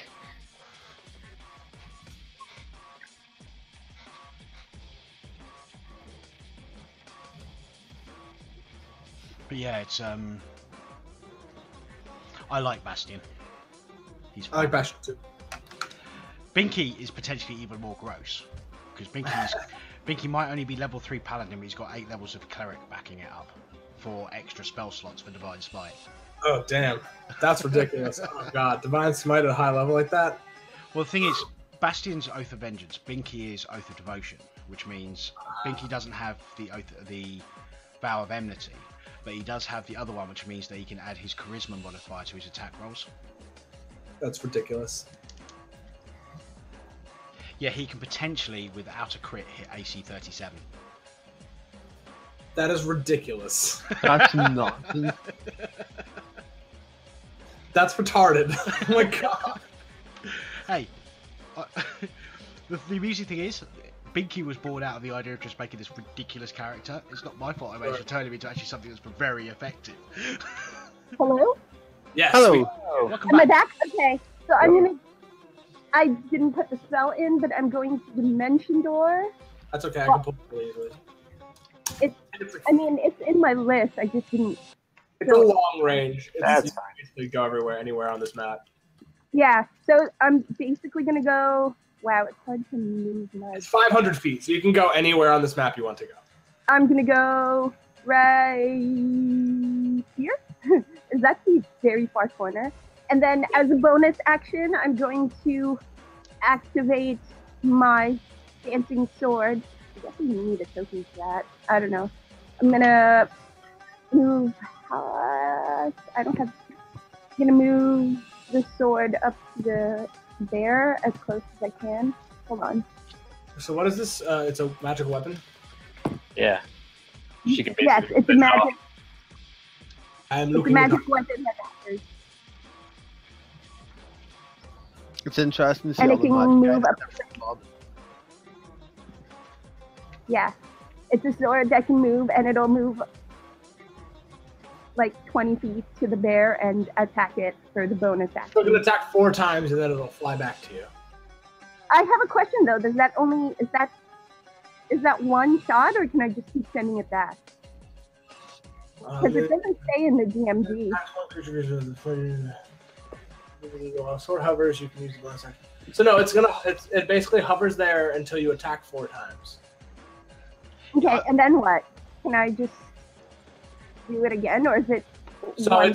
it's gonna be it's a bonus action, so you can do it. You can attack once in that same, and like you send it, and then it can attack on the bonus action, and then that's it. And then your next. Okay. When it comes back though, can I send it back, or is it just it doesn't say if it's I can only do it 4 times and then a long rest or whatever. No, the DMG, it doesn't give a limit to it, and if it doesn't give a limit, then I assume it doesn't give a happens limit, whenever. It's gonna say that you can continue to do it. Okay, in that case, I'm going to attack with the dancing sword. Well, the dancing sword will attack on its own. I will get you a sword. Hold on. I have a question though. Does the dancing set sword count as engaging? I would say no, because spiritual weapon is kind of similar to it, and spiritual weapon it's not a creature, so I would say no. Okay, cool. But so yes, you can make an attack with your. Oh shit! I just closed it. Damn it, Chris. Alternately, though, does the dancing sword attack get advantage because of the ridiculously sized Bastion? Because it's not a creature. It doesn't really exploit the. Yeah, exactly. You have to know where to hit and how to flank, since it's just a The only sword. counter argument I would say with that is that it's actually Leah who's controlling the swing through the magic of the sword, because it uses her ability modifier and all that sort of stuff. Yeah. I can't actually move the sword. I was gonna move it down 1 square below. Sorry. 50 to hit. Well, regardless, it doesn't have flanking right now. If it was here, it would. But I'm not gonna give it flanking just because I feel like you kind of have to press up against the creature as a. No. Okay, cool. That's how I would roll it too. Does the 15 hit? No, 15 does not hit, unfortunately. So you send this, you kind of like huck the sword and then stop suddenly next to it, and as it kind of tries to swing down, you see it cuts into the hide, but like not enough to really cause any damage. Okay, cool story. And that I think is your full turn, unless you want to move anywhere. Nope. All right. I'm gonna hang back here. Okay. Come at me, bro. All right. You asked for it. So, what is going to happen here is he's going to make an attack. 2 claw attacks on you, my friend. Does a modified 20 hit? It does. Does a 18 hit? It does. All right. So.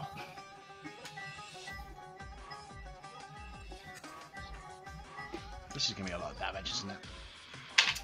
Mauled by a bear. Let me see.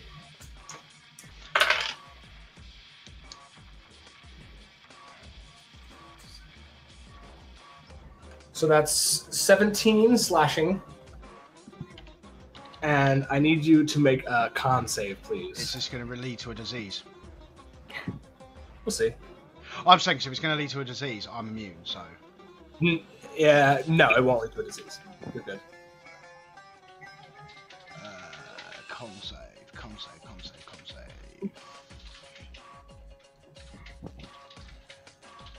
Not good. Okay.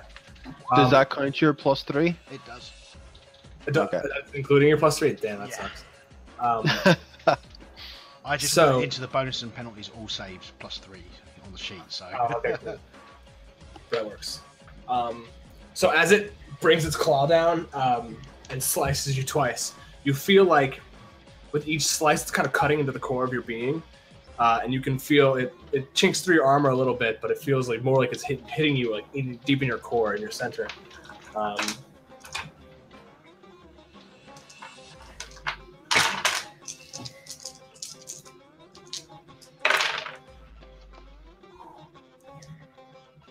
So you take 17 points of necrotic damage as you feel like these claws start to like almost suck your life force out. And as it does that, you can see that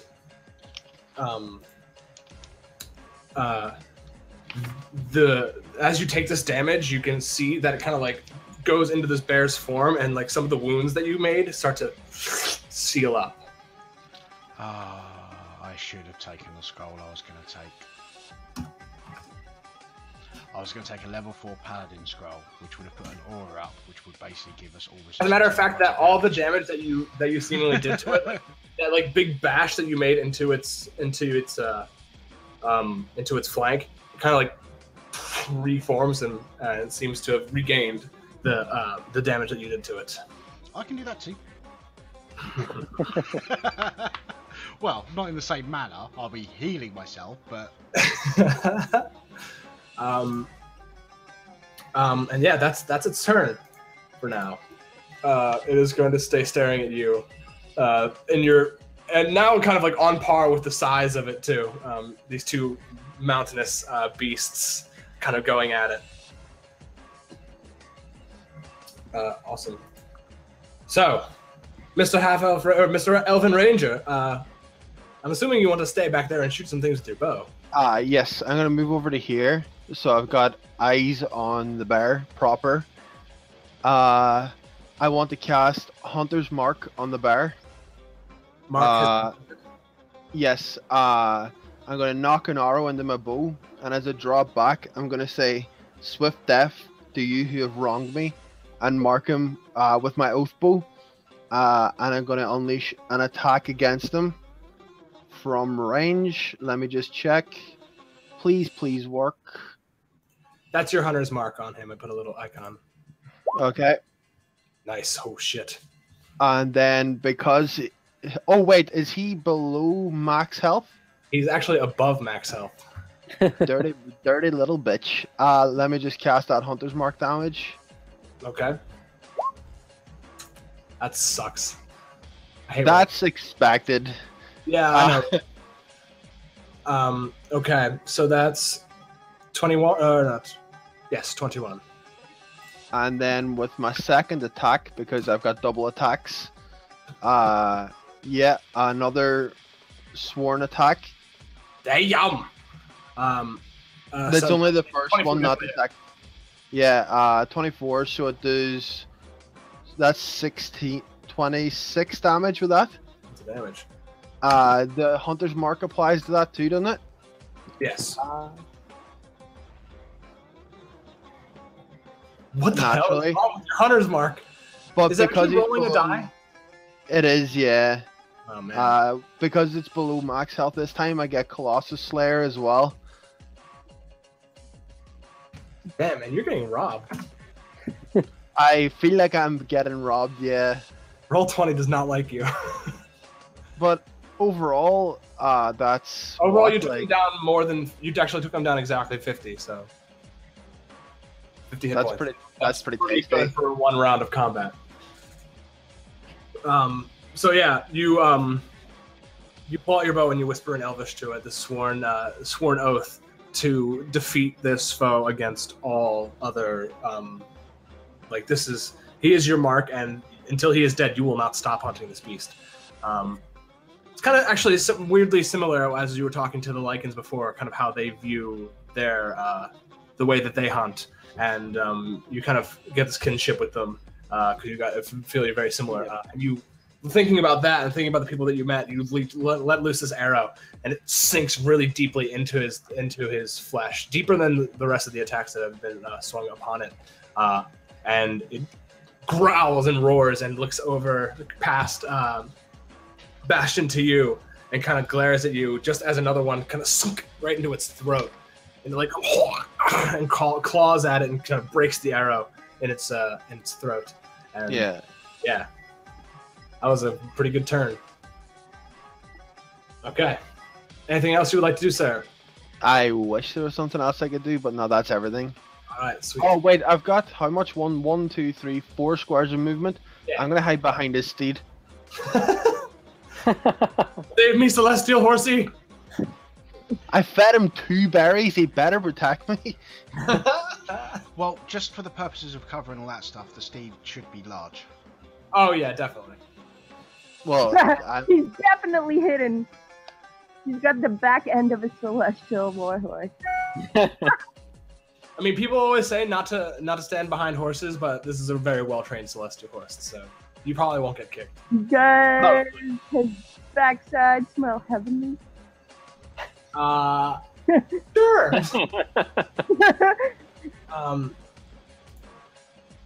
Actually, I should have actually done stuff with him, shouldn't I?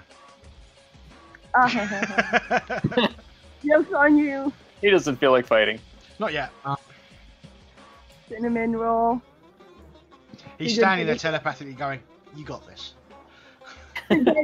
For this fight.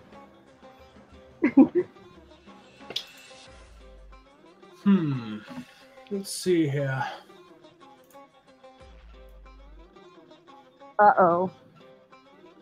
Don't worry, I'm just checking. Oh, they're going after me. Uh-oh. Fireball is not a viable solution anymore. Everyone's scattered. Why don't you guys just line up for this delicious fireball?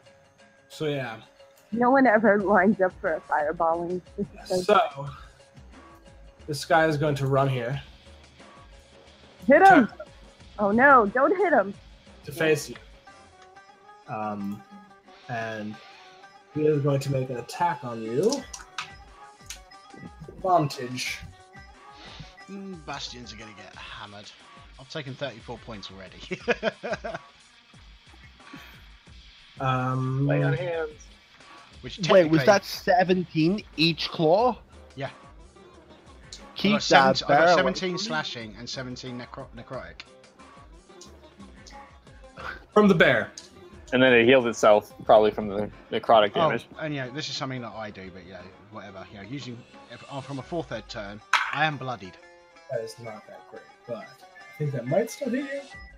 That is, as a bite, it is 17. Nope. All right, even with advantage, he goes out to bite you, but you just kind of like. Do you have a shield? Nope. Do I have a shield? I've got the Peacemaker. Just kind of like see him over your shoulder and just kind of like boom and throw Peacemaker back, and he tries like bite into the column, and you can hear he's like and jumps back as he almost knocked his teeth out. I think that's it because you can only do one bite attack. So yeah, that poor werewolf. So that's his turn. This one is mad at this tiny little thing in front of him that presumed that it could run at walls and punch him and hit him with axes and whatnot. So he's going to make it a claw, or he's going to do, bite attack. 16. Nope. Damn. So he reaches out to bite, and you're just like too fast for him, just like Neo from the Matrix. Yes. You like actually as his snout comes forward, you just like take the flat of your palm and just push his nose to the side. Just Aikido the shit out of him. Wax on, wax off, all that goodness. And that's his turn. So that's all the werewolves. Back to the top of the initiative order. Rin, I'm assuming you want to punch, stabby punch, or slicey punch. I have some crazy ideas. Okay. So what I'm going to do first is I'm going to use my bonus action first to make an unarmed strike. Okay. Which your fists are magical, yeah? Yes. Magic fist power. That's the only thing I would ever imagine ever saying that is in Dungeons and Dragons. Your fists are magic, right? So that probably didn't hit him. 13 doesn't hit now. All right. So I'll save my big plan, and I'm just going to make my normal action. I'm going to do 2 unarmed strikes on him. I'm going to leave the axe just sticking out of him and just okay, cool. right with my fists. Yeah, totally. I need to play my Paladin monk at some point. That one hits. Yeah, perfect. Nice. 17 points of damage to the fuckface. And I'm just going to move right here. That's a technical term, right? Yeah, exactly. No. Okay. Next up are the were-tigers. This one sees you. Standing there, Miss Bard. And as a bonus action, it turns into a tiger. Raw. Is going to Do stuff. and take 2 claw attacks. Where are you? There you are. That one probably does not hit you. What? Wait, which one? Or what? What is it? Or what's the result on the guys? It's 11. No, it does not hit. Sorry. That's okay. I did not expect it to. So the second attack. 19. I am going to. Okay, hold on. Yes, it hits. Okay. And then I'm going to use my reaction to cast Hellish Rebuke. Okay, cool. So he's going to do his damage. Okay. But then we will get to your Hellish Rebuke. Be it ever hellish and rebukeful. So you take 7 points of piercing, and I also need you to make a con save. Oh, okay. I guess I should do that. Oh, God. No! Actually, no, I'm sorry. No, I'm sorry. Not this one. Not that one? No, you don't have to make con save. No, you're good. Okay, then I'm gonna do my Hellish Rebuke. What the hell just happened to the thing? Okay. I'm gonna go... Eat fire! Aw. Dex save? Okay. I rolled a 2. So, Consequently, eat fire. so you, as he kind of reaches out and swipes at you, the first one you kind of duck out of the way, like, oh shit! And then the other one comes around and just rakes down your chest. You feel this fury and like, how dare you lay your hands on me without my permission? And kind of shoot this hellish rebuke, fiery death into his face. And he looks really surprised that you were able to even do that, and you singe the fur on his face as a tiger. Well, as surprised as a tiger can look. I once rolled a 27 on Hellish Rebuke at level 2. Points fire damage. Very nice. One of his attacks didn't hit me. Okay. Bastion. I have haste. I get +2 AC. Oh. Should have remembered. Yep. Wow, Okay. you're such an awkward turtle. The So- scientific term for that is tough titties. Yep. So, is it cool for the horse to get involved, or You want to, yeah. okay? He's gonna. I don't have control of him, so Oh, he's gonna charge here. I will give you control right now. You should have control. Cool. Yo, that's the problem with fucking portable cover. This is bullshit. Especially portable cover that mind of its own. Okay, and then he is going to make a trampling charge hooves attack. which is going to be that. I'll probably say for this. I mean, I don't know how it works here. Let me look at the spell. I don't know if it's like a bonus action to command your horse, or if he. No, he acts simultaneous to me. Okay, cool. Perfect. So that's AC 23. Oh shit! Yeah, that definitely fucking hits. Okay, he's gonna be. I'll roll the damage in just a second, but he needs to make a DC 14 Strength saving throw or be knocked prone. Yeah, I rolled a 15. Okay, cool. It was worth a try. No, if we could get him prone. Okay, so that's gonna be. Oh, wait a second. Oh, crap. I could have done. Oh, no, wait. I already used my reaction. Never mind. I thought it'd been funny for the horse to knock him over. I was gonna cutting words him for jokes. Okay, so that's 13 points of bludgeoning damage. All right. I really need to pay magical, so it's halved to. He's a magical celestial being. Oh, well, I mean, yeah, I guess you're right. I'll give it to you. I'll tell you what. I'll have a look and see whether it actually says that he's actually magical or whether he's just got the type added. Yeah, that's good. Yeah, let's do that.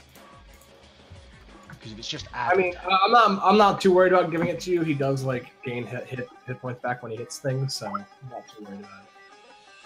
Well, no, it does say it's instead of the normal type, not in addition to. So he is a celestial being. Then yeah, I'm gonna give it to you. Cool. So that's full damage to him. Right.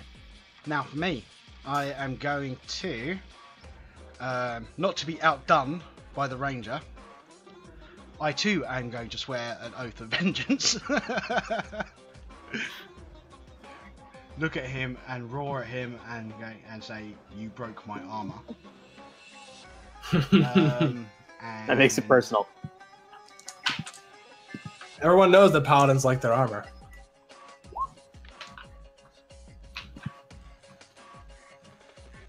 So I now have advantage on it.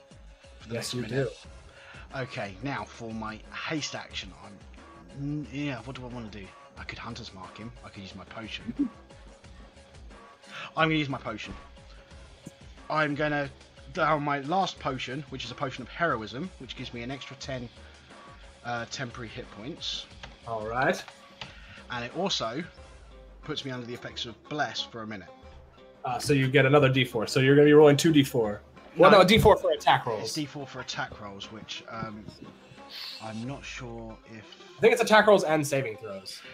It's either saving throws or ability checks. I can't remember. I will look. I have... Less is... D4 and add the attack roll or saving throw. So it's either or. Oh, wow. So my saving throw is pretty damn awesome right now. Yeah. Okay, and then I'm going to swing. I have advantage and I have an additional D4, so I'm going to do Great Weapon Master. Do it. Wreck this thing. Oh, I have advantage. So that's a crit. Yeah. That's a fucking crit. Damn. And I don't do the crit damage. I just double it. So we'll just double that. So just double the base damage, yeah? Yeah. Okay, well, I'm also going to put a level 3 Divine Smite on that. All right, go ahead. Which double that too. Yep. Divine Smite, cast at level 3. Divine Smite on my heart. Oh, God. That 1 point of damage on the end only counts if he has Fiend or Undead in any of his types. Okay. Nope. So that was a pathetic. So 24 smite. Plus 46. 23, right. Yeah, 23, 35, 70 total. My God. Plus growth. Plus growth. Well, you're D4, and then pretty sure you get to double that too. Well, yeah, because it adds it to the weapon. Yeah. So that's another 6. So that's 76 points of damage. 76 points of damage. Oh my God. It's a little more impressive than your last attack. And then I'm going to use my second attack. It's not over yet? No, that was the first attack. What the hell? Let's do the same thing again. Hey, you still have advantage. 20. Oh, look, you needed it too. Yeah, 20 hits. Okay, and what the hell? I'm pissed off with him. I'm going to use my other... no, I'm going to do a level 2 this time. Because I want that third level 1 to be in emergencies. So...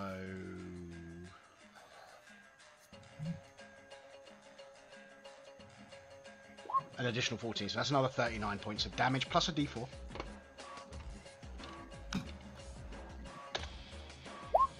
So... 39, 42. I got it. Yeah, I've been keeping track. Damn.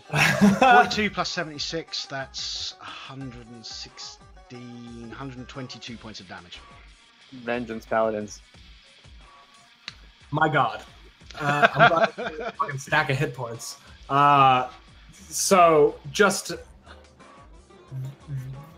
feeling that, like, when it hit you, feeling that necrotic pull from you, damage you pull from you, you know that this is like whatever curse has been laid upon this, the line of like lineage of the blood that some of these mutation that some of these Lycans have.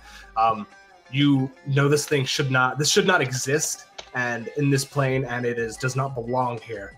So in your fury, you unleash these 2 massive blows with this giant pillar of justice, basically, and bam, hitting into its shoulder. You can feel bone and crack inward and kind of give way as you imbue your the pillar of your old temple with the divine radiance of your god and slam into him again and again.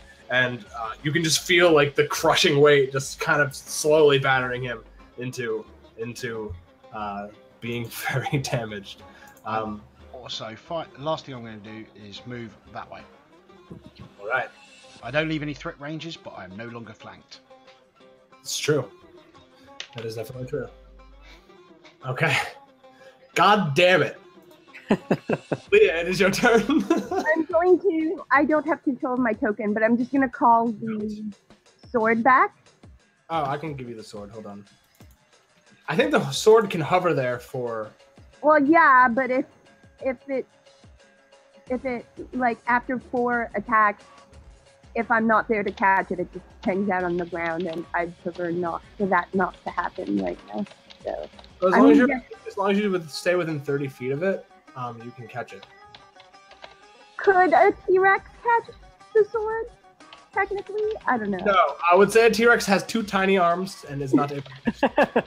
That's okay. So then I'm just gonna have, as a bonus action, just get my sword back, because I'm like, yeah, no, it's time. Also, if I drink a potion of speed and then turn into a dinosaur, will it still have the effects of haste? Yeah. Yeah. I don't see why not. All right, so you're bringing your sword back to you? Yeah. I'm just gonna take it back. Oh, should I? No. Okay. So I'll take the sword. I'll take the sword back. Okay. And then I'll just have them hang out, or I'll just put them away. Okay. As an action, I'm going to. Oh no, I don't have any more bonus actions. Okay. So, I will, as an action... Okay, it says that when you're under the effects of haste, you can only use the action to do 1 weapon attack? Yes. Ugh, okay. Could I use my regular action just to drink the potion and then use the... Yeah, I let Bastion do that, so, because, okay. It's taking more effort to swing a sword than it is to down a potion, so you can easily use your hasted action. Okay. So I'll drink my potion of speed, and then I'll use the attack action just to hold my sword and swing with it. Okay. Damn it, so much stuff to do. Yeah. Where did my sheet go? Technical problems. The internet hates me.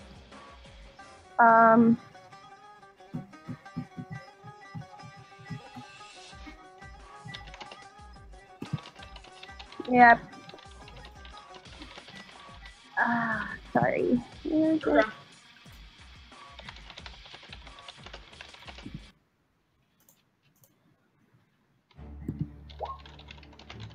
Aw, lame sauce. Okay. Yeah, unfortunately, that doesn't hit either.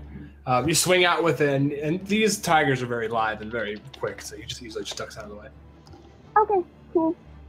Alrighty. I'm here. All right. So, yeah, Bear's pretty pissed. He's not very happy with you. No, it's okay. So he is going to.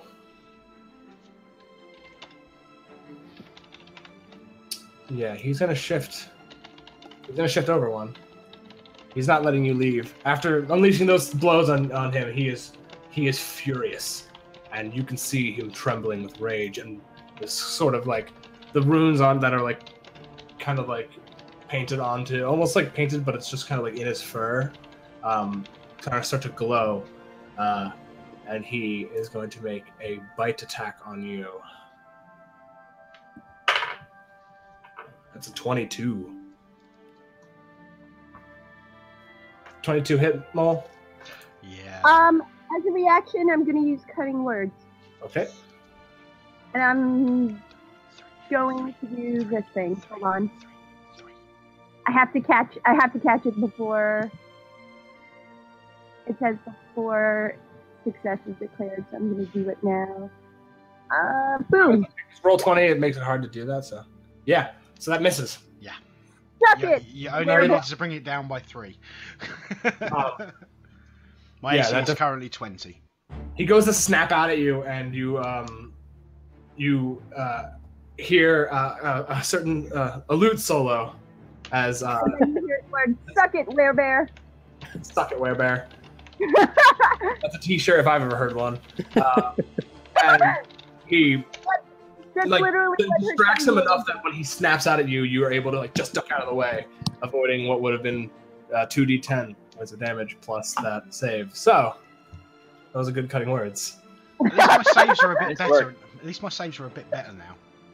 Which also, that kind of actually fucks up his turn, because that's all he can do as far as it's because he has a multi-attack. It's one bite is one bite, so he is unable to do much else. So he is just going to be pissed and say over to his shoulder to. When he moved over, my horse wants an attack of opportunity. Oh yes, go ahead. Suck it, werebear. He looks over his shoulder at the bard and Probably at the tiger misses. in front of her. Kill her, you fool! Nope.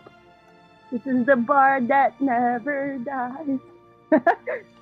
Sorry. 14 doesn't hit. I'm just being a dick. Just Oh man. That's amazing. Okay. Ranger.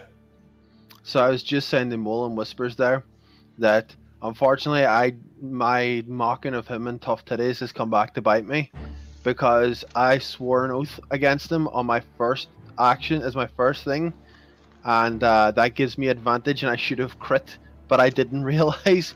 So he should have had double crits against him in the first round. But shit. yeah, I'm just gonna keep wrecking Bear. yeah, the bear with my oath bow. I swear, D&D parties, their biggest liability is themselves. Yep. So I'm gonna add a hunter's mark into that. That's more like it. So yeah, that hits, and also yes. And also yes. Damn. Damn and damn. So that is 22, 28, 20, so 35. Yeah, and then a second attack with my oath bow. Okay. Fuck. Damn it. Nice. Stop killing my dwindled! Hang on, we got hired to do this. It's our job. I also did. Yeah, exactly. So that's like A lot. 29. I don't even get the chance to become a tier after this point. 43? 43 plus what did I do last time? That's 40. whatever. Yeah. As a bonus action, I want to try and hide amongst the. This is still tall grass, isn't it? Yeah. Those are actually like tall like brush, so you can easily duck behind it. Yeah, well, I'm a wood elf, so I've got hide in plain sight anyway, so I can try and hide when only lightly obscured. Yeah, you're lightly obscured, so go ahead and do that. Chris, maybe we should have pointed out that, you know, Stevie and I are both pretty good at engineering pretty strong characters. I knew that about you, Mole. Snicket warned that you are kind of a min-maxer. This is all right. My primary thing is the character, but I then go from, you know, what my character is and try and make him the very best I possibly can. People use min-maxer as like a term of like, you know, insults, but I don't see it that way. I just see it as another way to play. I'm a min-maxer, not a munchkin. I didn't actually. I've been just sort of horsing about with this character because I didn't even get a 20 in any stats. Well, you're doing pretty well against this bear. So. He's got a high AC too. It's 18 at least. Yeah, it's 18. So you guys are doing pretty well against it. But that was a really weak stealth, like as. Yeah. So. I mean, I'll be honest. The only I did feel a little bit cheeky going for all these potions, knowing it was a one shot. Yeah, if this was a campaign, I probably wouldn't be chugging them back like this. No, it's all right. No problem. It's fun. That's what it's supposed to be. All right. So after that, werewolves, who haven't done jack shit this entire fight. Yeah, this one's just gonna keep going for you. The biggest target, and you're destroying his leader, so he's gonna attack you with advantage. That's a natural 20. It's not a critical. Adamantite armor. Yep. Still hits though. Yes, it does hit. It does hit. I'm just saying, you know, no crit damage. Yeah, I remember. You're lucky too, because that would have been bad. You're the worst, Mo. Why go for +1 armor when I could when I could get rid of crits? In the digitally recorded world, you're the worst. So you see, there was a reason why I was thinking about doing a series on my channel called, you know, Critical Mole's Guide to Munchkins.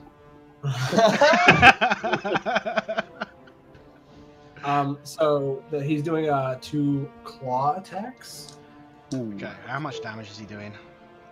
Well, the first one hits.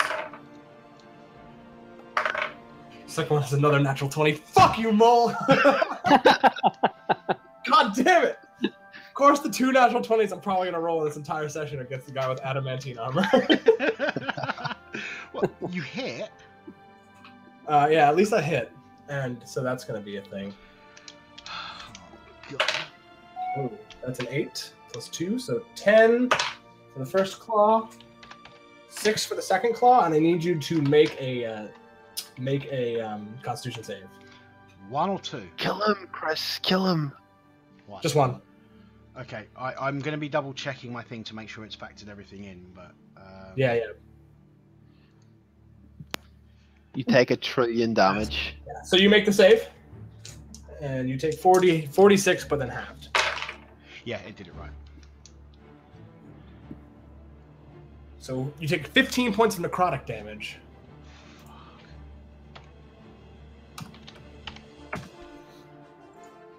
I have to check a spell.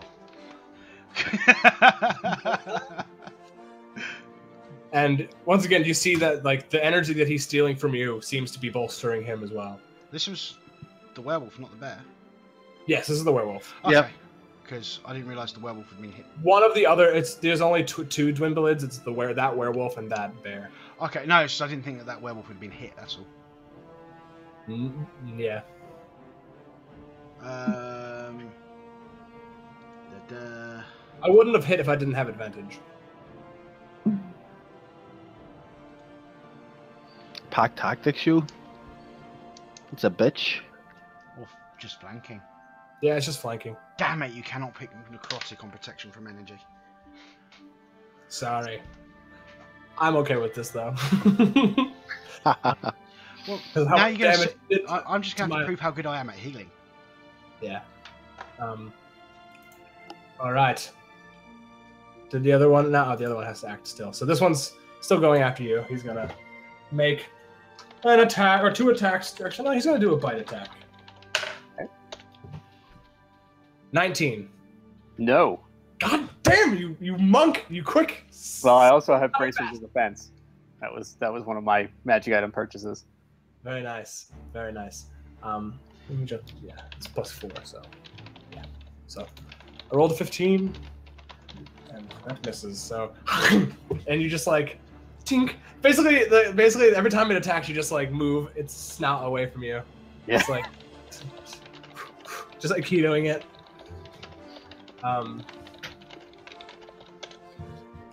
Yeah, I think you've taken the most amount of damage besides the bear. I would be unconscious. The most amount of damage. I would be unconscious if I hadn't bought adamantine armor.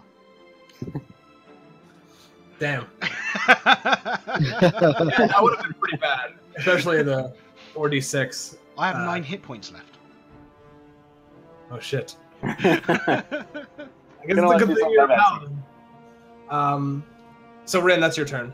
Okay, so first I'm going to use my bonus action, try to hit this guy. All right. Do the walking thing. Oh, come on. All right, I'm going to use a key point so I can use Flurry of Blows so I get another unarmed strike with my bonus action. Oh, Still doesn't hit. Damn it. wow. All right, I'm going to do this anyway. So I have the mobile feat, so I don't... Well, actually, it's not going to matter here. So I'm going to move. I'm going to stay here. And I am going to take out my other magic item, which is a Javelin of Lightning. And I'm going to throw it at the bear. Okay. But the werewolf in front of me will also be in the lightning strike. Yeah, because it's And like... possibly my horse. I will say, though, just because you're in his 5 feet, that you're going to have disadvantage throwing it. Even though you're not throwing it at him, you're throwing it past, like trying to throw it past him to hit the bear. What I can do then, because I have the mobile feat, so I could move out of his... I won't provoke an attack. You wouldn't get that. So then you could roll with straight roll. Okay. But I'll do it from here, I think. Sounds good. Yeah, You that'll clamber catch on that rock. All right, so this is the roll to strike the bear. Okay. I'll say you can still get it. Jesus fucking Christ. So, well, This is that's ridiculous. going to be... Sorry. Well, because the way you said you're doing your... Yeah. So So it's it's gonna doubling be the 11. So that's 44. 22 plus 22 is 44. What's the 11 lightning? And it has to make a... The werewolf has to make a DC 13 Dex saving throw. Okay. They both have to make dex saves? No, only the werewolf. The other one is determined by the attack. Can you let me know what the result is? So Yes, hold in on, let me subtract the 44 from him. Okay. God damn it. And the dex save from the wolf. That's a 19 plus like 4 or something like that. Or actually no, I think it's been a 19 plus 0, so 19. Okay, so he will take... Wait, roll. hold on. 19. Actually, it's modified 20 is what he rolled. Oh, it's modified 20. So he'll take 8 lightning damage. The werewolf. Okay, nope. That's not going to help. Okay. I'm not going to do it. I just was like, numbers. Wow. So you Nice. throw one punch towards the werewolf, and he taking a number from your book, blocks it to the side with his claw, and then the other one he kind of just backs out of your reach a little bit, and you use that opportunity as he backs out to just like jump back a couple of steps, whip this out. You kind of like pull it up, throw it, and as you throw it, it turns into this like streak of lightning, and it goes through the werewolf, and he kind of barely just ducks out of the way, but still like arcing energy hits him and goes through his form, and you hit this broadside of this bear right in like right where its lungs would be, and you see it like sink in, and then poof, explosion of like arcing electricity kind of goes around its form, and it roars, and this is like, it's like a higher pitched roar than you've heard before. Like this is severe amount of pain that this creature is in, and as this like smoke kind of clears from like the singed fur, you can see that there's blood leaking out from all over it, and like parts of it are caved in from the peacemaker, and it's like breathing really heavily and looking really rough. Now, are we not supposed to necessarily kill the bear? He said if it's too dangerous, don't worry about it. Well, I'm the one that brought up the idea of possibly bringing him back as he was.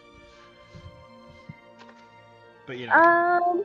Guys, it's too late to have this discussion. That was an awesome turn, Rin. Next up are the tigers. This tiger.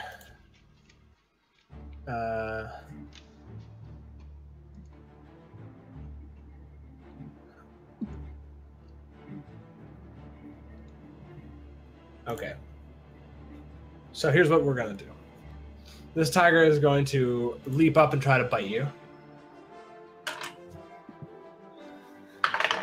That's a natural 20. Fucking finally. Who's biting who now? Whoa.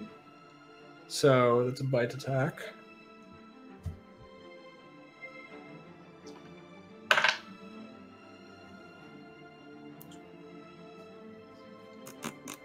You don't want to eat Tiefling. So that's 15. 15 for the bite.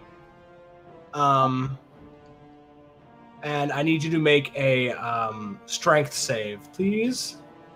Me? Yes. Okay, I'm going to, oh, wait a second, 15 doesn't hit. That was damage. I have Is it 16 damage? Is it against my AC? I'm totally not paying attention. Well, he hit. So basically, he latches onto you and is trying to pull you down to the ground now. Okay, but did it have an attack roll? Yeah, he hit. I rolled a natural 20. Oh, ow. Okay. It was only like 15 points of damage. 15? Yeah. I rolled Oh, a stick. okay, that's what that is. I'm going to, oh yeah, dexterity saving throw. Strength save, right? Strength save, yeah. Or no, sorry, strength saving throw. There you go. So yeah, as he tries to like pull you to the ground with his teeth, you're able to just like and pull out of his grasp. You kind of like pull a little bit, and a little bit of your flesh comes free, but you're able to get out of its grasp and not be pulled to the ground. And how much damage was it? It was 15. Okay. Okay.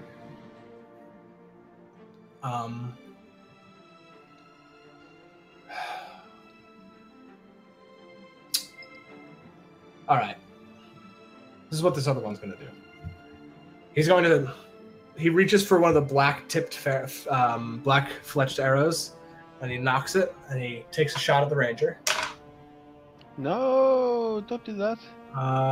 21. That hits. Right.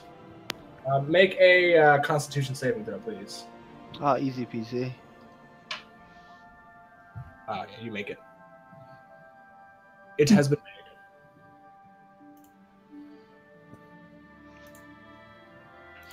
Hold on. What is a longbow? It's a D8. That's what I thought. Well, I was totally in it. Usually keep that from hitting. So Oh well. 10 points of piercing damage.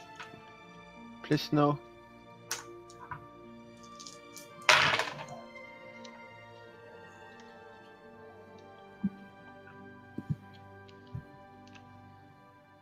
And then you take 10 points of poison damage as you feel like the arrow hits you, and then you feel like a poison start to enter your bloodstream, but you kind of like tense your muscles, and it doesn't affect you. And you take half damage. Alrighty. And then so that's his first attack, and then he uses his bonus action to turn into. Oh shit.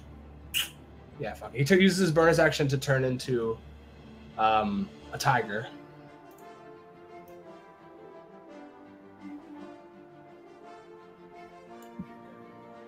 He's going to move his full 40 feet to right there. Oh, why couldn't he invoke an attack of opportunity? You take it and you like fully focus your attention. He shifts and darts and jumps off of this cliff, lands on his feet, and running towards you. Okay. Bastion. Okay, Horsey. Runs down here, then across here. Okay, your horsey has advantage to attack the were-tiger. It's a good job too. It's gonna miss though. Yes, 13 misses. So he flails his hoofs out, but is unfortunately unable to connect with the were-tiger. Okay. At which point, Bastion is just gonna grin at You guys are locked in this, like, one of us is gonna go down in this fight right now. It's just gonna grin at the bear, and just go like this, and just go. I heal, head lay on hands. Oh look! He doesn't know what that means, but it's, oh look! 45 hit points worth of damage just disappeared. That was my haste action. Alright, cool. And then as a bonus action, I am going to.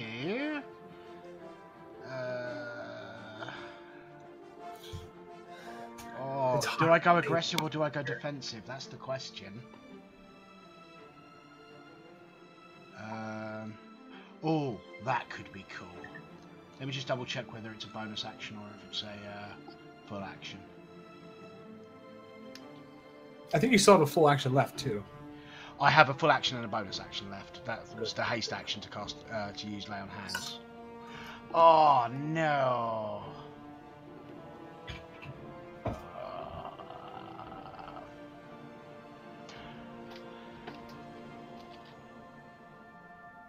Damn it. Okay. I will just use my bonus action. To be handsome?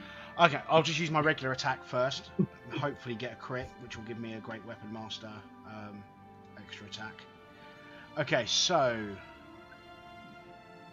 Boom! 25 to hit. 25 hits. How did you roll a 1 and still get 25? Oh, it's only one of the ones. Okay, cool.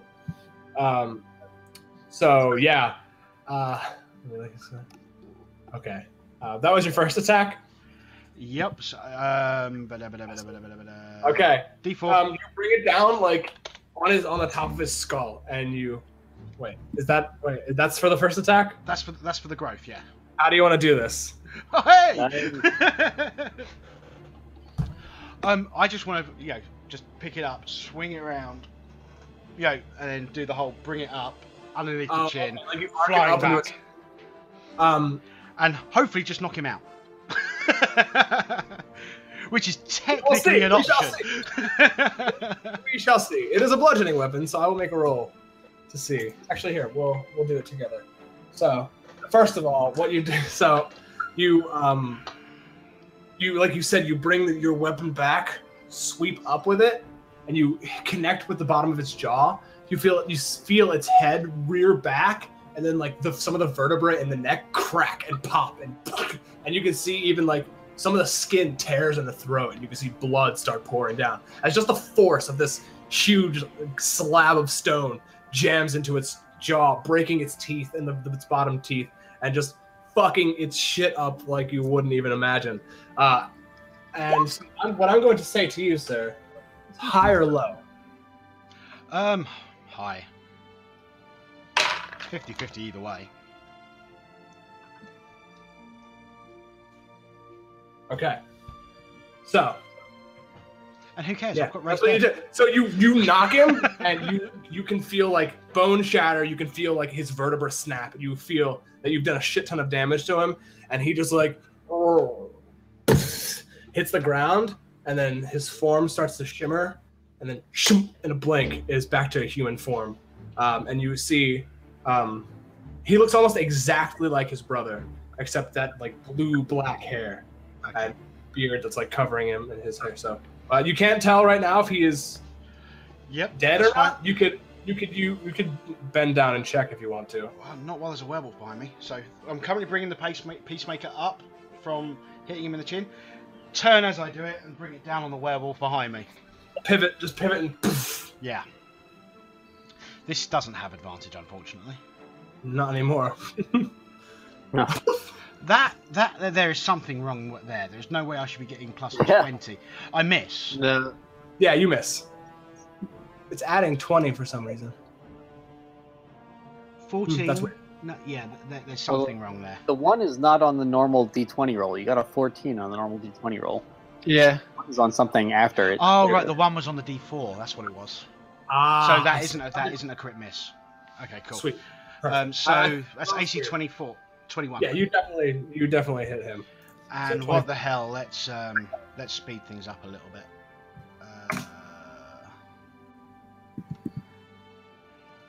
It is hotter than Satan's asshole in here right now.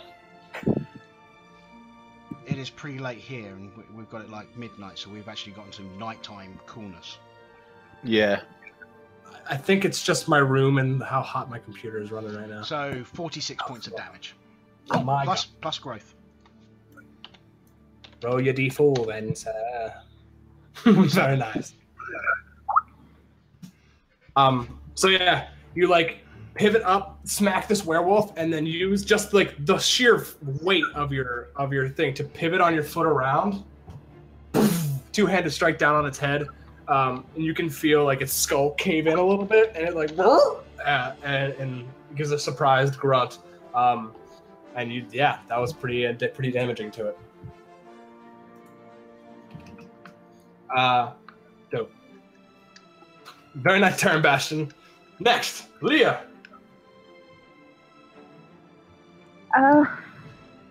Word. How do you even top that? Okay. Sorry. Yeah, that's pretty tough to top. Visually, that was a remarkably cool turn. So, because he went to 0 hit points, I'm gonna say you don't have your Oath of Vengeance on him anymore. So you Miles? so you don't have disadvantage. Disadvantage from attacks to other people only matter. They only matter if you're using another weapon. You can use your oath bow normally against anyone, but if you dare to hunt anyone without your oath bow while you've got a target, you get disadvantage. All right, sounds good. Cool. All right. I am going to. What the hell? I can do that. Okay, so the other guys are still floating around, right? Yep, you got a were-tiger right in front of you. Yeah. No. Okay. I'm going to. I'm still hasted. Okay. As a bonus action, I'm going to cast a 3rd level healing word on Bastion. Okay. I'm just gonna be like, I'm fine. okay. Because he used those lay hands on himself. Oh, is that what he did? Yep. Okay. Yeah, no, I'm only 10 short of maximum now. Oh. Right. Okay. In that case, new plan. As a... Who else is still fighting stuff? I'm gonna... The only person who's taking damage was your ranger. He's on your range. I'm gonna go down. I'm gonna go T-Rex and then use my haste attack to whip it with my tail or something. So No, I'll do the bite. I'm gonna shift these tokens back so I can allow for you to grow big. I'm gonna move you down there. Well, no, I was just gonna kind of step to the side anyway, 5 feet. So. Stepping out of his range. If you stay where you were, you No, have no, a fat no, range. But like 5 feet away. Oh, the multi-attack on this thing is lame. Okay. I will bite. Okay. Go ahead and roll to attack. It doesn't say that. 1d20 plus 10. Yes, that's right. Leah just turned into Mark Bolan.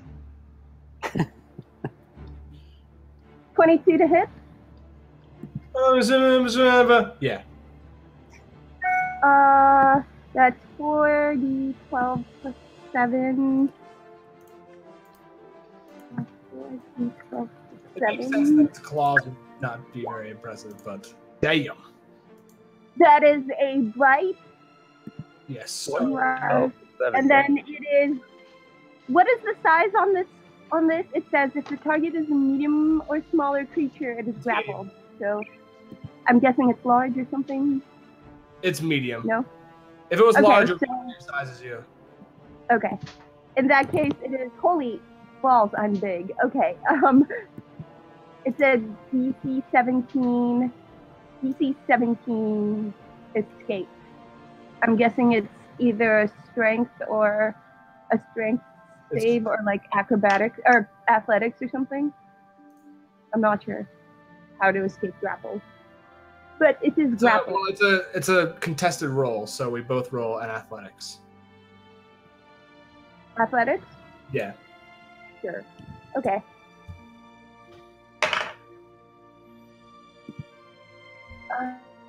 What is my stat on that? Oh, it's just a dex. It's a straight d20 for me. Darn it. Are we doing that now or on your turn? Do it now. So yeah, so roll an athletics. A 19. Not bad. I got a Or- 17. So Wait, yeah, athletics? I thought you said acrobatics. It's athletics because you're that, but that's enough anyway. You rolled a 19. That's higher than what I rolled. I rolled a 17. So he is grappled. He is considered grappled. So I will put a little thingy on him. so I basically am just like I bite his shoulder and I'm just waving it around like a chew toy. Just waving him around like a chew toy. Yes, that is definitely a thing. I will say it only took 19 points of damage because the way I'm playing is that T-Rex's teeth aren't magical, so he takes half damage from that. But 19 points of damage is still. I'll take it. I figured it wasn't magical. Yeah, but that works. So it. But the +2 AC to being hasted counts for the dinosaur as well. Yeah, Okay. haste will carry over to you. Yeah, then the T-Rex AC is upgraded from a 13 to a 15. Sounds good. Okay. Awesome. So it would be the werebear's turn, but he's either dead or unconscious, so it is not his turn. Adran, Did you make a death save? you don't know. You don't I know want what to make. I want to make a move to about here, Okay, and I want to try and hide amongst the grass from the oncoming tagger. go ahead. So roll stealth. Yes, please. Please be good. Oh, damn. So if I make an attack now from hidden, I'll have advantage. Where did you go? You don't know. Shh. You literally disappeared. He succeeded on stealth. Hide in He plain sight. disappeared into an alternate Your dimension. cat disappeared. What the hell? Are you a magician, sir? I am. Oh, he's back. Okay. That was great timing, though. So I'm hidden. I want to make an attack. Am I back? Can you hear me? Yeah. No, we can hear you You heard the whole time. It just vanished. That's the benefits of stealth. Right. I'm gonna tell the tagger that he needs to chill, and I'm gonna cast lightning arrow, Oh, and I'm gonna fire an oath bow shot at him with advantage. But I don't get my 3d6 okay. because I can't swear another target until the next dawn. So I'm gonna hit him with that, and then with that, so he takes 16 lightning damage, and then everyone around him for 10 feet has to make a dex save. But yeah, like it's not to anybody. He just takes the lightning, and then it would be everybody around him. But since there's no one around him, no one would. Yeah. The lightning arrow is. So that is 27 total. And then with my bow again, I'm gonna fire again. And I assume that was the first time he's been hit. I think so. Yes. Okay, so now I'll get Colossus Slayer on him. Yes, you will.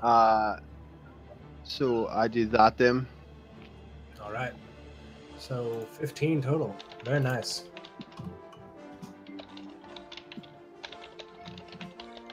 Okay. Perfect. Very nice. So it is the werewolf's turn.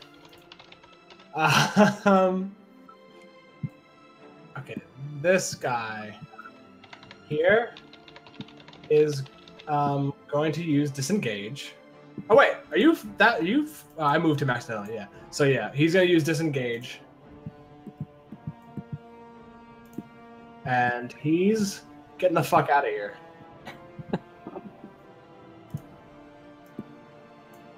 I will make an attack of opportunity. He used disengage. Damn. As his action, he used disengage so that you don't get an attack of opportunity. Damn. Because I have Relentless Avenger as well, which meant I could have followed him. He's scared shitless. You fucking murdered his leader. Apparently, he doesn't really know. He assumes you murdered his leader, and then you turn around and did like fucking so much. You hurt him so bad. He's getting the fuck out of here. I want my mommy, please. He's not going to get away because he did necrotic damage to me. He did do necrotic damage to you. Oh my. One gosh. Dwindleid still lives. So that's his turn. This one is he's gonna step up. He's so furious that he has not been able to hit this tiny fast halfling. Okay, does a modified 20 hit you? Yes. Thank God. And then another one is a claw attack. Darn it. That's a 22. All right, so they both hit. I can't help you. I'm in T-Rex form. I Sorry. still have cutting words. I should be fine. So yeah, you'll be fine. Dinner time. Because this one is not. He's not a Dwindleid, so he does not get that necrotic. So he just gets 2d8. So that is a thing.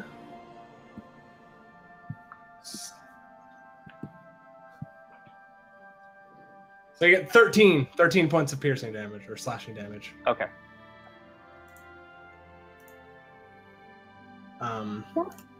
Okay, and now it's your turn.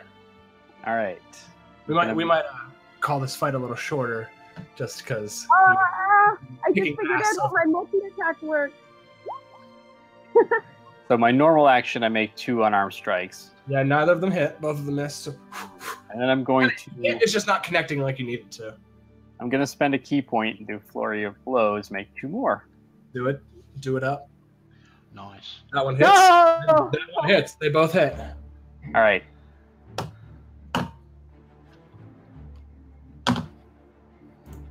So 17.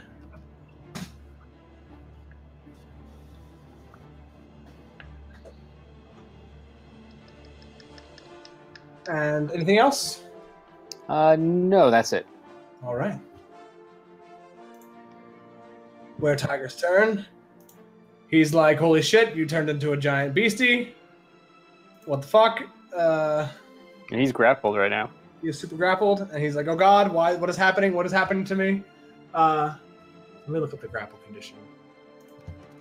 It basically just means he can't go anywhere until he breaks It's it. got a movement It's just, zero. it's just Zero. his movement 0. Yeah. Yep. He can still attack you. Yes, he can. So I think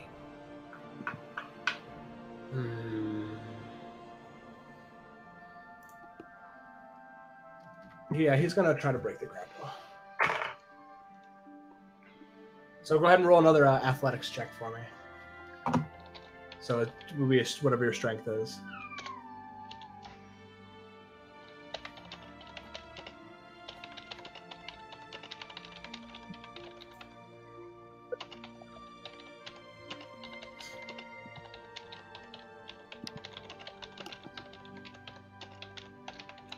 Anne,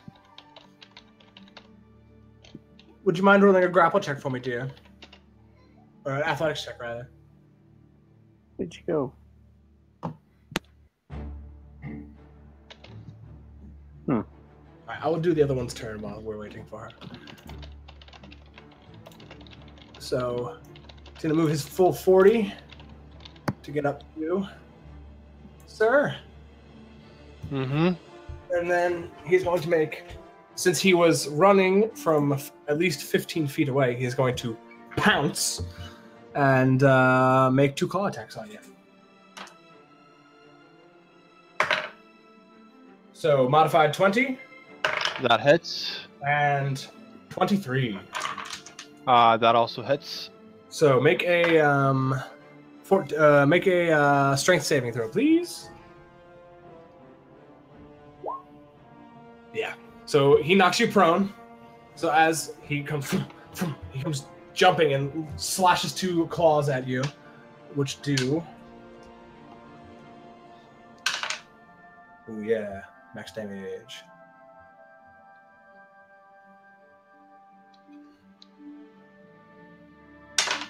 Oh shit, max damage twice. So you take 22 points of slashing damage.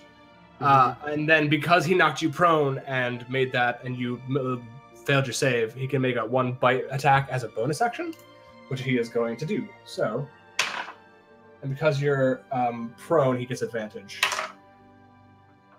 So that is a 22 to hit. That hits. And he is going to roll a d10. Plus what? 3. So 9 points of piercing damage. As he slice, bites into you. Alrighty. Bastion. Oh, is it me? Okay, cool. First horsey. Yeah, you need help up there, don't you? So he's gonna go charge.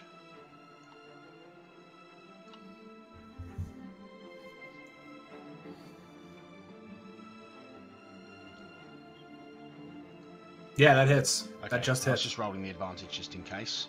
Okay, he needs to make a strength save DC 14. That is not. He does not make it. He is not prone. Nice. So now you're both laying on the ground. I've just got to quickly roll the damage. Do it up. Okay, so that's 12 points of damage, and because he failed the charge, he gets another hoof attack. So because he got knocked prone. Yeah. Oh yeah. That's exactly what I just did. Yeah, trampling charge. So. Tramp the shit out of him. No, he's going to miss on that one. Oh no, hang on. No, that one was a D4, not a D2. That's what I want. Yeah. Go ahead and roll again. Oh yeah. That one hits. Okay, and 12 damage. How does your horse want to do that? Trample him to death. Squish, squish, squish, squish. He's gonna pretend he's making grapes, making wine out of grapes. Oh, nice. Just and that's what he does. Stop! You know how when you like make grapes and they squish and they turn into jelly? Yeah, that's basically what's happening to. And then he's gonna wink at the ranger. This celestial horse Disturbing. knocks the were-tiger prone next to you, and as you're laying looking at it, 2 hooves like come down just and spray like goo all over your face. You're like, oh god, oh! And then you look up at it, and this like big horse eye just goes wink, and you're like, can horses even wink? Is that even a thing? Did I imagine it? And you can't hear the horse talking. So I like to think I would take it rather chill. I just be like, that was for the good guys, bro. Okay, and then I suppose Bastion's going to do his thing. He's not going to let one of the cursed ones go, so... Hey man, he's still within your range, so... Well, given that my range is 60 feet at the moment. Yeah, you're still hasted, so you can run all the way around him if you want to. Like, I'm out of here! I'm out of here! And then all of a sudden... Not today.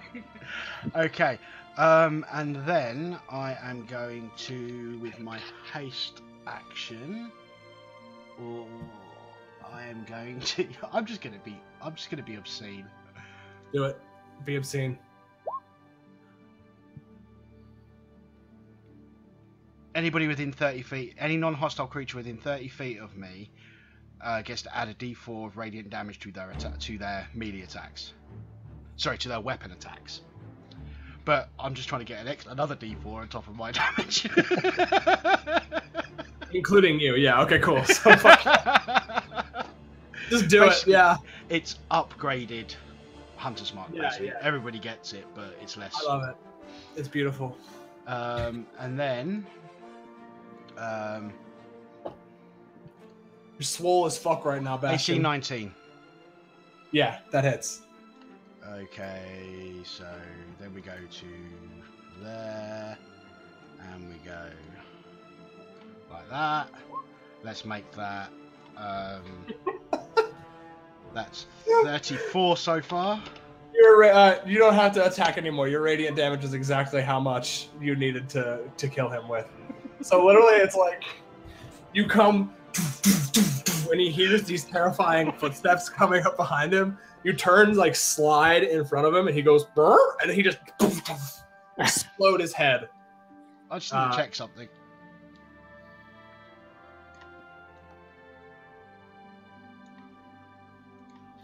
So yeah, he's super dead. I can run back there. There's nothing else I can do. No, there's nothing else I can do. There's the one downside. I have nothing ranged. Yeah, one downside. You're a fucking murder tank. What are you talking about? Awesome. Leah. Okay, so I would like to clarify something. The dude in front of me is currently grappled. Can I, like, move him? Like. Well, okay. Actually, that was one of the things I asked you to roll an athletics check on his turn because he tried to break out of your grapple. So go ahead and roll an athletics. So go ahead and roll athletics to see if he breaks out. Okay, yeah, I rolled a 17 again, so. Okay. So could I then just, with my mouth, take him with me? You can drag him up to half your movement. Yeah, No, if he's smaller than you, you're not restricted by... Yeah, so you're good. You can take him with you. Okay, I just can't move my dino. I was just gonna... Oh, here. My multi-attack requires multiple targets, so I'm gonna go find another target. Drag him over to another target. just like There's one right up here. In a row. Right there. Yeah. Alright, you should have control of him now. Thank you. I'm gonna... He's with me, I guess. Yeah, I'll bring him with you. He's like... Oh man, this is awkward positioning. Okay, Okay, so I'm gonna use my... I'm gonna drop him. I'm gonna drop him here. No wait. I'm gonna drop him here and then bite the other guy. Okay, go ahead and roll an attack.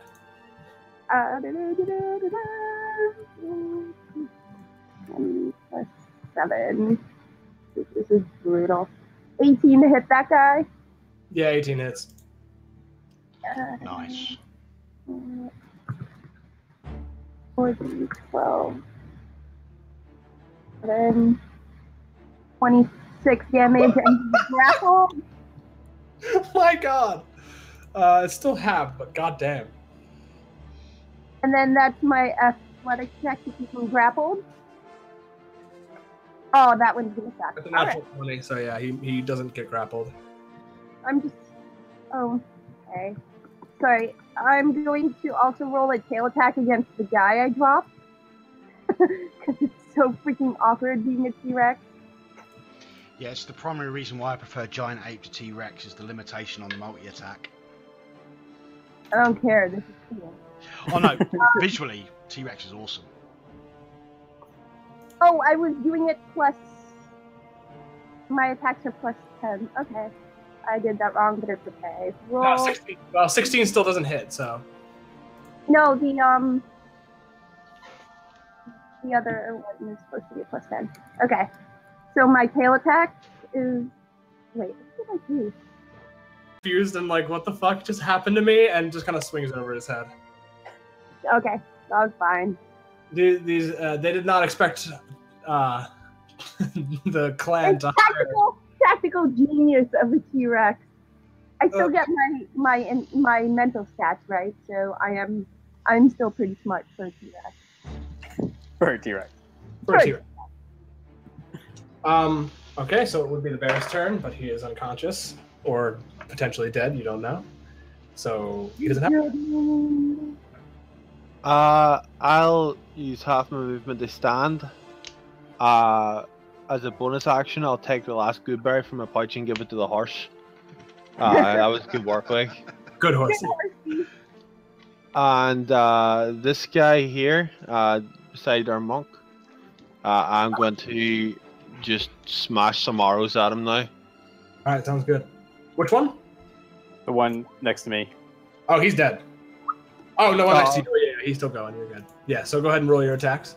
Oh, Jesus, 31. Yeah, that hits. So that's 13 damage. Did he get hit before? Yeah, he's gotten hit. Yep.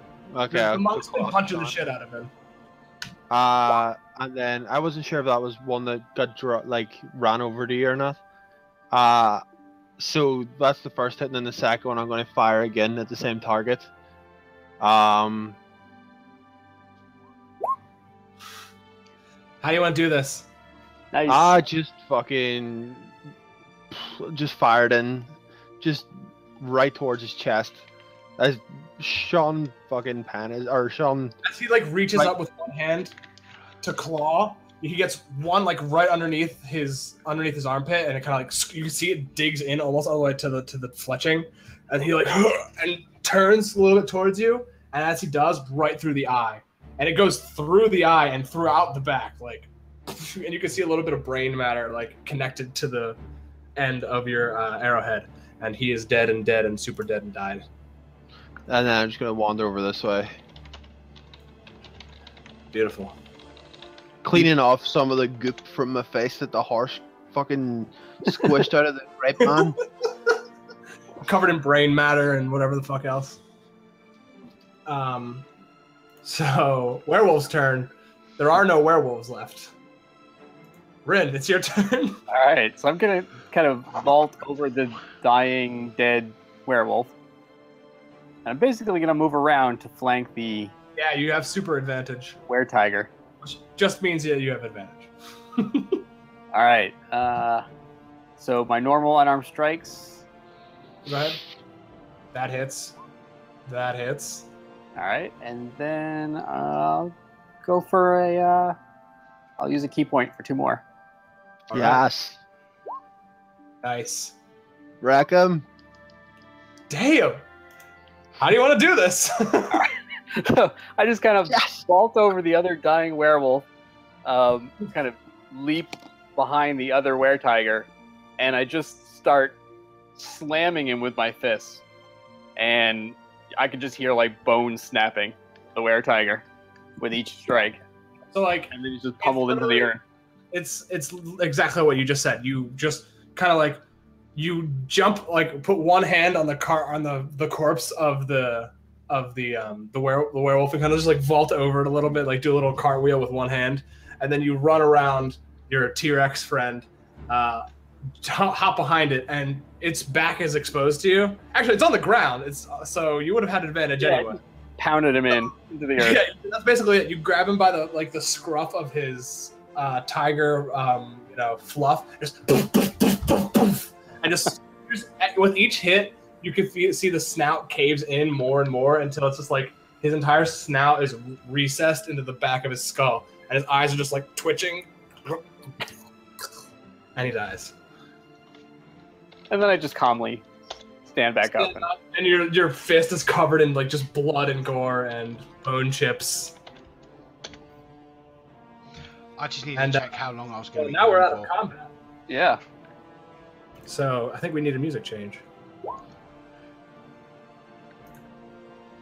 Yeah, so I'm going to be this size for 3 hours. I've only got maybe 30 seconds left of beating a dinosaur. I'm gonna enjoy this. I want to check alive or dead on the bar. That's what I'm doing as well. Can I gently pick up Rin and toss him on my back?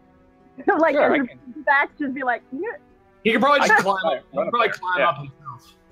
No, but it's more like, come on, get in the back. What do you think? You grab him by the back of his scruff, and you throw him up in the air. He does like 2 backflips and lands on the top of your head.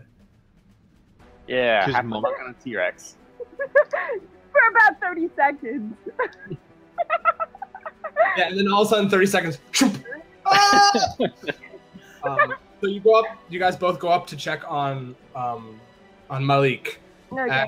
And I'm a pretty Bastion, you can just tell because you're a paladin and you're well versed in these kinds of things that he is here. Your token is right there. That he is still alive, but he is very on the cusp, like one death save away from dying. Can I make a medicine check to try and stabilize him? Sure. I still have healing. I have lots of healing. I have big healing, small healing, lots of healing. So yeah, you're able to you stabilize him so he's not bleeding out, but Yeah, we'll heal him up in a bit, but first of all, let's get him tied up. So tie him up, and then I'll cast Healing Word or something. You can fix him. Yeah, there's rope in my pack. I've got like a ton of rope. So I'm just gonna. That ranger thing. Rangers are good with knots, right? Yeah, I'll tie the shit out of him. I'm not even gonna make you roll for it. You're a ranger. You've tied plenty of knots. Plus, all your friends are surrounding him. See, my plan is this. What we do is we spend the day here, rest up, overnight, so I Go can get my crazy. spell slots back. Then I can do remove curse, lay on hands, everything I can to try and get rid of the thing. Use my last 4th level slot to... No, just kidding. I can only sit on him for 60 seconds, and then I'll be back to normal size. Is polymorph only a minute? Yeah. Are you sure? I think it's an hour. I thought it was a lot longer. Let me No, look. I will look. I looked it up. Pretty sure polymorph is like an hour. It's 1 hour. Is it actually? Yeah, polymorph is an hour. Oh. So you have a lot more T-Rex time. I did have a lot more T-Rex time. Okay. Give it. I can... How much are you Um, healing for?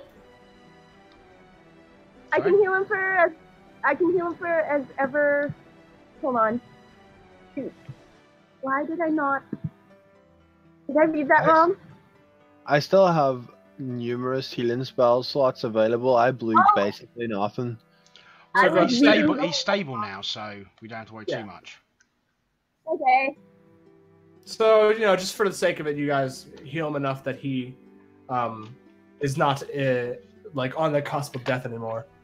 Still battered and bruised and worse for wear, but he is alive and well, as far as you can tell. Yeah, I'll blow a spell slot to do I that. shall- I'll count that as a blown spell slot. Hey, how's everyone doing? I have a mass healing or mass cure wounds that I can do. How's everyone doing? Well, if we're gonna rest, I'll be okay. Yeah. I'm only Yeah. lightly injured. I'm at like 27 HP. That one tiger really messed me up. Are we gonna rest? Because in that case, I can just play my wicked loot solo, and then we'll be fine. Yeah, I think that was the plan, was to rest and get our spells back. And I will do the song of rest then. If people are spending healing magics or hit dice, it'll. So you guys, through the course of the day, you heal up. You tie him up, and he stays unconscious through most of the day. You guys. So what's the plan? You're gonna rest overnight, and then. Then I'm going to try and cast some spells to try and kill him, and then we can worry about... All 'Cause right, basically, so if how we you can't guys, kill him, I don't want his brother to have to be the one that kills him. All right, So I'll take care of it. sounds good. I'll If do you- it. if we have a long rest, you don't have to do hit dice. Yeah, so, how you guys want to? Who's gonna be watching him overnight? You guys gonna take turns doing that? Just basically set up a watch around him. I'm Yeah. assuming. I think so.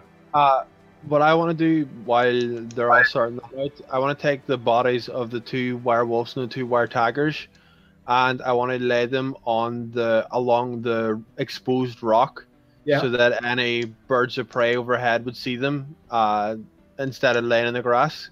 Sure. Yeah, Perfect. so they're easy prey. Easy enough for you to do. You take the rest of the day to do that, and Yep. you notice that when they die, they all shrink back to their humanoid forms, and you see a lot like the one who wasn't also a Dwin Balid who didn't do the necrotic damage. Most of them are younger, like early 20s. Almost seems like that whoever Malik could entice with tales of glory or of hunting their own clan being the best game that they could pray that they could possibly have. Are they super dead? Could I check if They're pretty dead. Most of them have had their heads exploded. Yeah. Okay, Any that aren't, I want to make super dead before.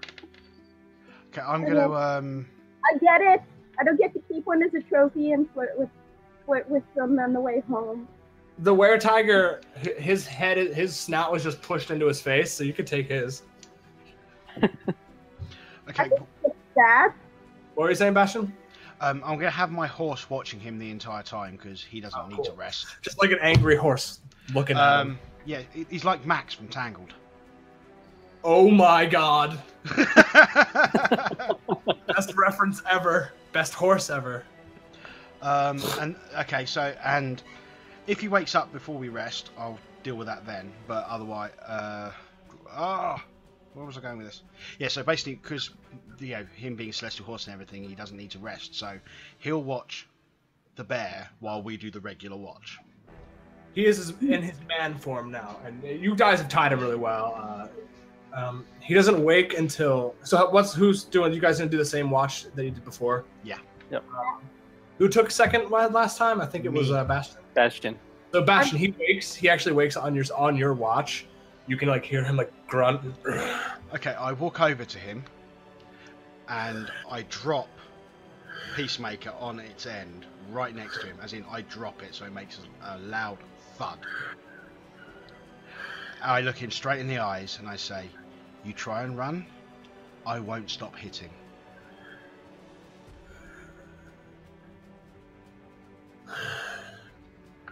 He looks like he's about to say something, and then like his shoulders kind of sag, seeing you, this massive Dragonborn. Oh yeah, it's probably worn off by now. I'm probably Worn off, but you still tower over him, being tied up on the ground, and you did a lot of damage to him. And also this giant warhorse who is kind of glowing and celestial. He kind of understands that he is beat, and he just says, "Walk away, Dragonborn. I know when I'm lost." I'll turn to him and go, "Sleep, for tomorrow you might be a new man." Did we get awoken by Bastion's intimidation tactics of super loud dashing? See, my intimidation is actually pretty good. It was mostly he mostly did it in the grass, so it didn't make that much of a loud noise. So it probably wasn't enough to wake you guys. Okay. It was more like a dull thud right in front of him. So you guys go through the night and you rest, and when you all awake, Horsey is just, I'm calling him Horsey by the way. So Horsey is just still like almost like 5 feet from him, just like staring him in the face while he was kind of like. His name is Rasuel.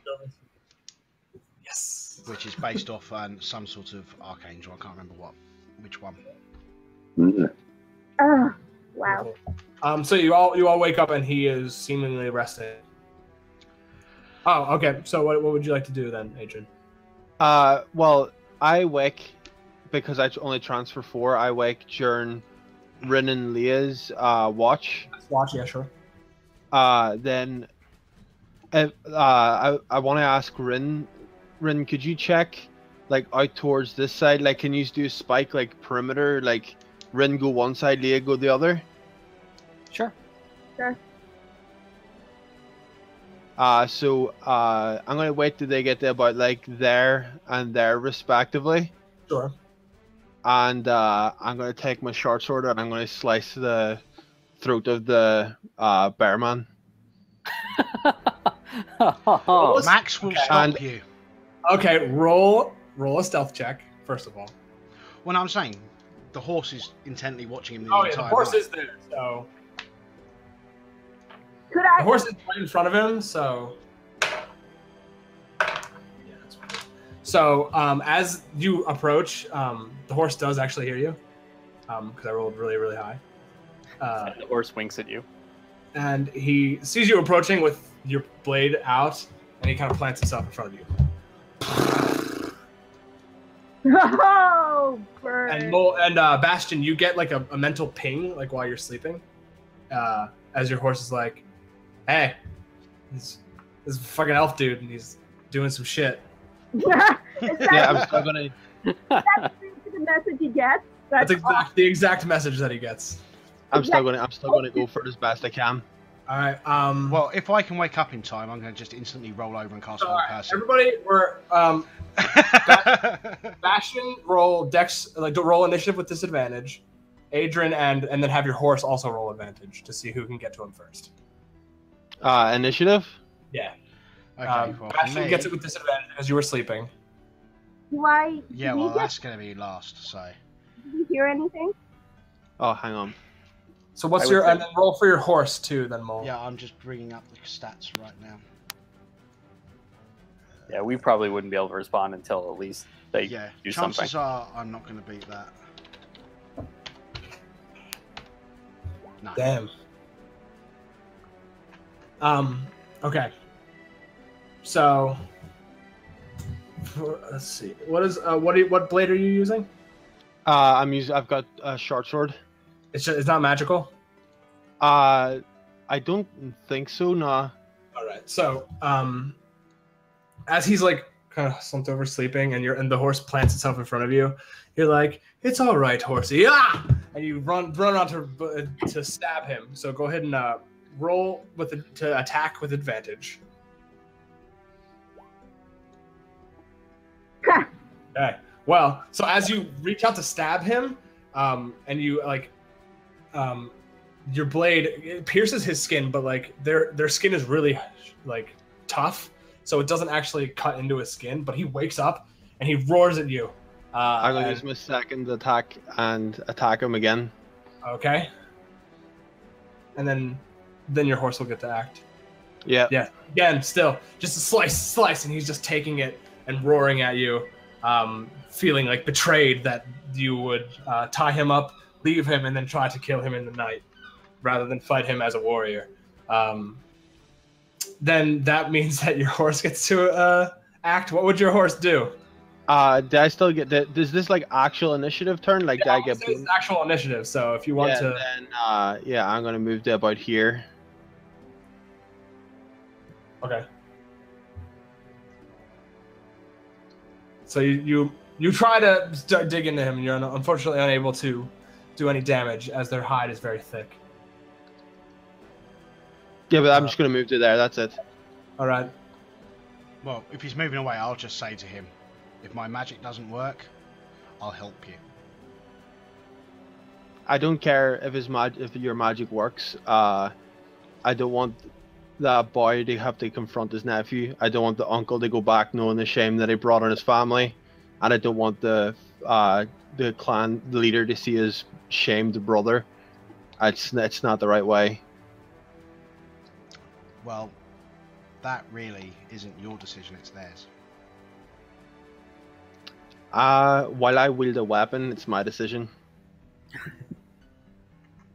Oh wow! If I was right there, I'd have to make this. You guys probably at this point have heard the screaming and the roaring from, because his timbre carries. He's a very deep voiced man. Then are we gonna go into initiative as well, or what? 'Cause I will. No, try- at this point, he's disengaged and moved away. You guys eventually all come back. And I assume Bastion's kind of planted himself in front of him. I'm going to turn to the bear dude and say to him, look, it's your decision. I can try and cure the curse that is upon you. Or we can put you out of your misery. I meant to go over at this point. I assume Roll this is after combat. I'll dimension this over to like a clear spot. I have no idea where people are now on the map. Okay. We're over by the bear. Oh, over by the bear?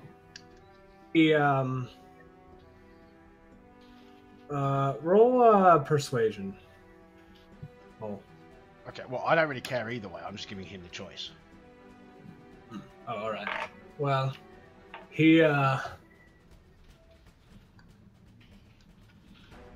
says, I can't go back there knowing what I've done. Kill me if you'll have it. I don't care anymore. I step out of the way and gesture to the ranger. All right. I'm assuming you want to shoot the shit out of him with your bow that you just... Yes, I just whispered to the GM. I whispered to my bow while you were stepping in the way. I said I marked him as another target. Willing to hunt him forever. He kind of stands up, looking towards you, and he says, I thought it was a gift from the gods to bring my clan into glory. But I see now what I have done, and I accept my death. Then I'll give him a bow before I do it, and then I'm going to unleash. Yeah, I'm going to fire. With advantage. Well, advantage from my... From being a badass? Yeah, I swore an oath against him, so... Oh, yes, yeah. So that one goes right into his throat, and that other one...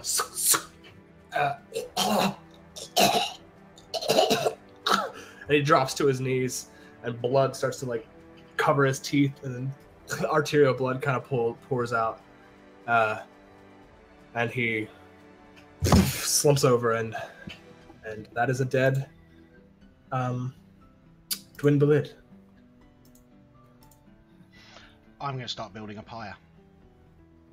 I'll help. We don't know whether Don't burn him. No, the problem we've got is we don't know how that curse is going to transmit. I have to go, guys. But... Roll a religion, Bastion. Leah out. Sorry, guys. I'm absolutely trained in that. Hang on, what's that, Anne, you had to leave? Yeah, I have a game in a few minutes. Okay. It was nice playing with you. Yeah. Thanks very much for playing with us. It was fun. I will give Hato your regards. I gotta go. I gotta go talk to Lycan Day and report. Sounds good. Lycan Day. Good night. And good night Good night. to the people in the Twitch chat. Thank you for having me. Chris, you glorious. Thanks for playing, man. That was awesome. Mwah. I love you all. Good night, Ann. Yeah, given it's one of my worst skills, that's not bad.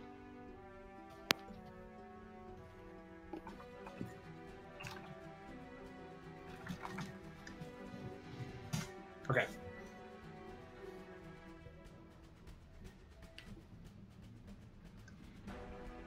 Okay. Yeah, so basically my argument is just cleanse him like you cleanse his essence like you cleanse the clan leader, and then leave him to the nature. That's what they asked us to do.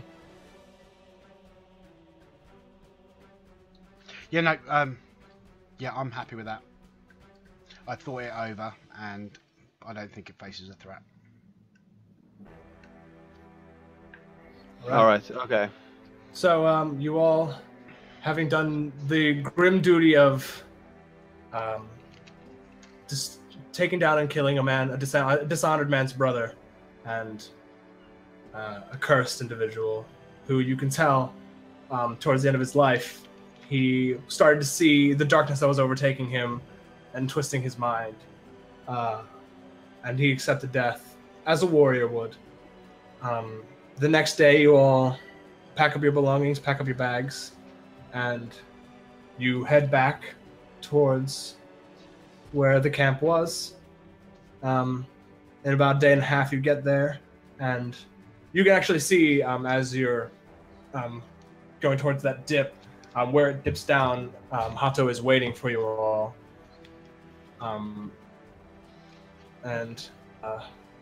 as you approach, he sees your grim expressions.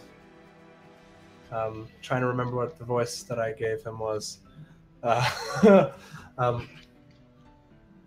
So I assume that it means that this means that my uncle is no more. As I promised. Thank you, Ranger. It means very much to me and my clan that you have done this for us. He chose the safety of your clan before he died. In his final words, he chose, rather than return, to face what he'd done like a warrior. That sounds more like my uncle than... This is very... It makes me feel much better knowing this, and it will make my father feel better knowing that he got a warrior's death and saw what he had done. By the way, I would have cleaned Bearjaw off a Peacemaker by now. Yeah, I think you all cleaned up. To be fair, Peacemaker's probably in an interdimensional pocket right now, but... Yeah, it is gone. But nonetheless, you all head into another glorious feast, and after telling the pack leader about his brother, he seems saddened, but it takes heart in the fact that his brother chose death for himself, and so he throws another crazy feast, and that's basically all I've got left for you guys. So cool. Oh, that was a lot of fun. Sweet. Just any flavor, if there's any flavor for the character, if they have like a clan marking or something like that, I want to try and request that for my character. I want Adran to try and, if they have like a special marking or tattoo or something, he wants to get that. Yeah, it's like a claw mark, and they brand it like on the back of your shoulder.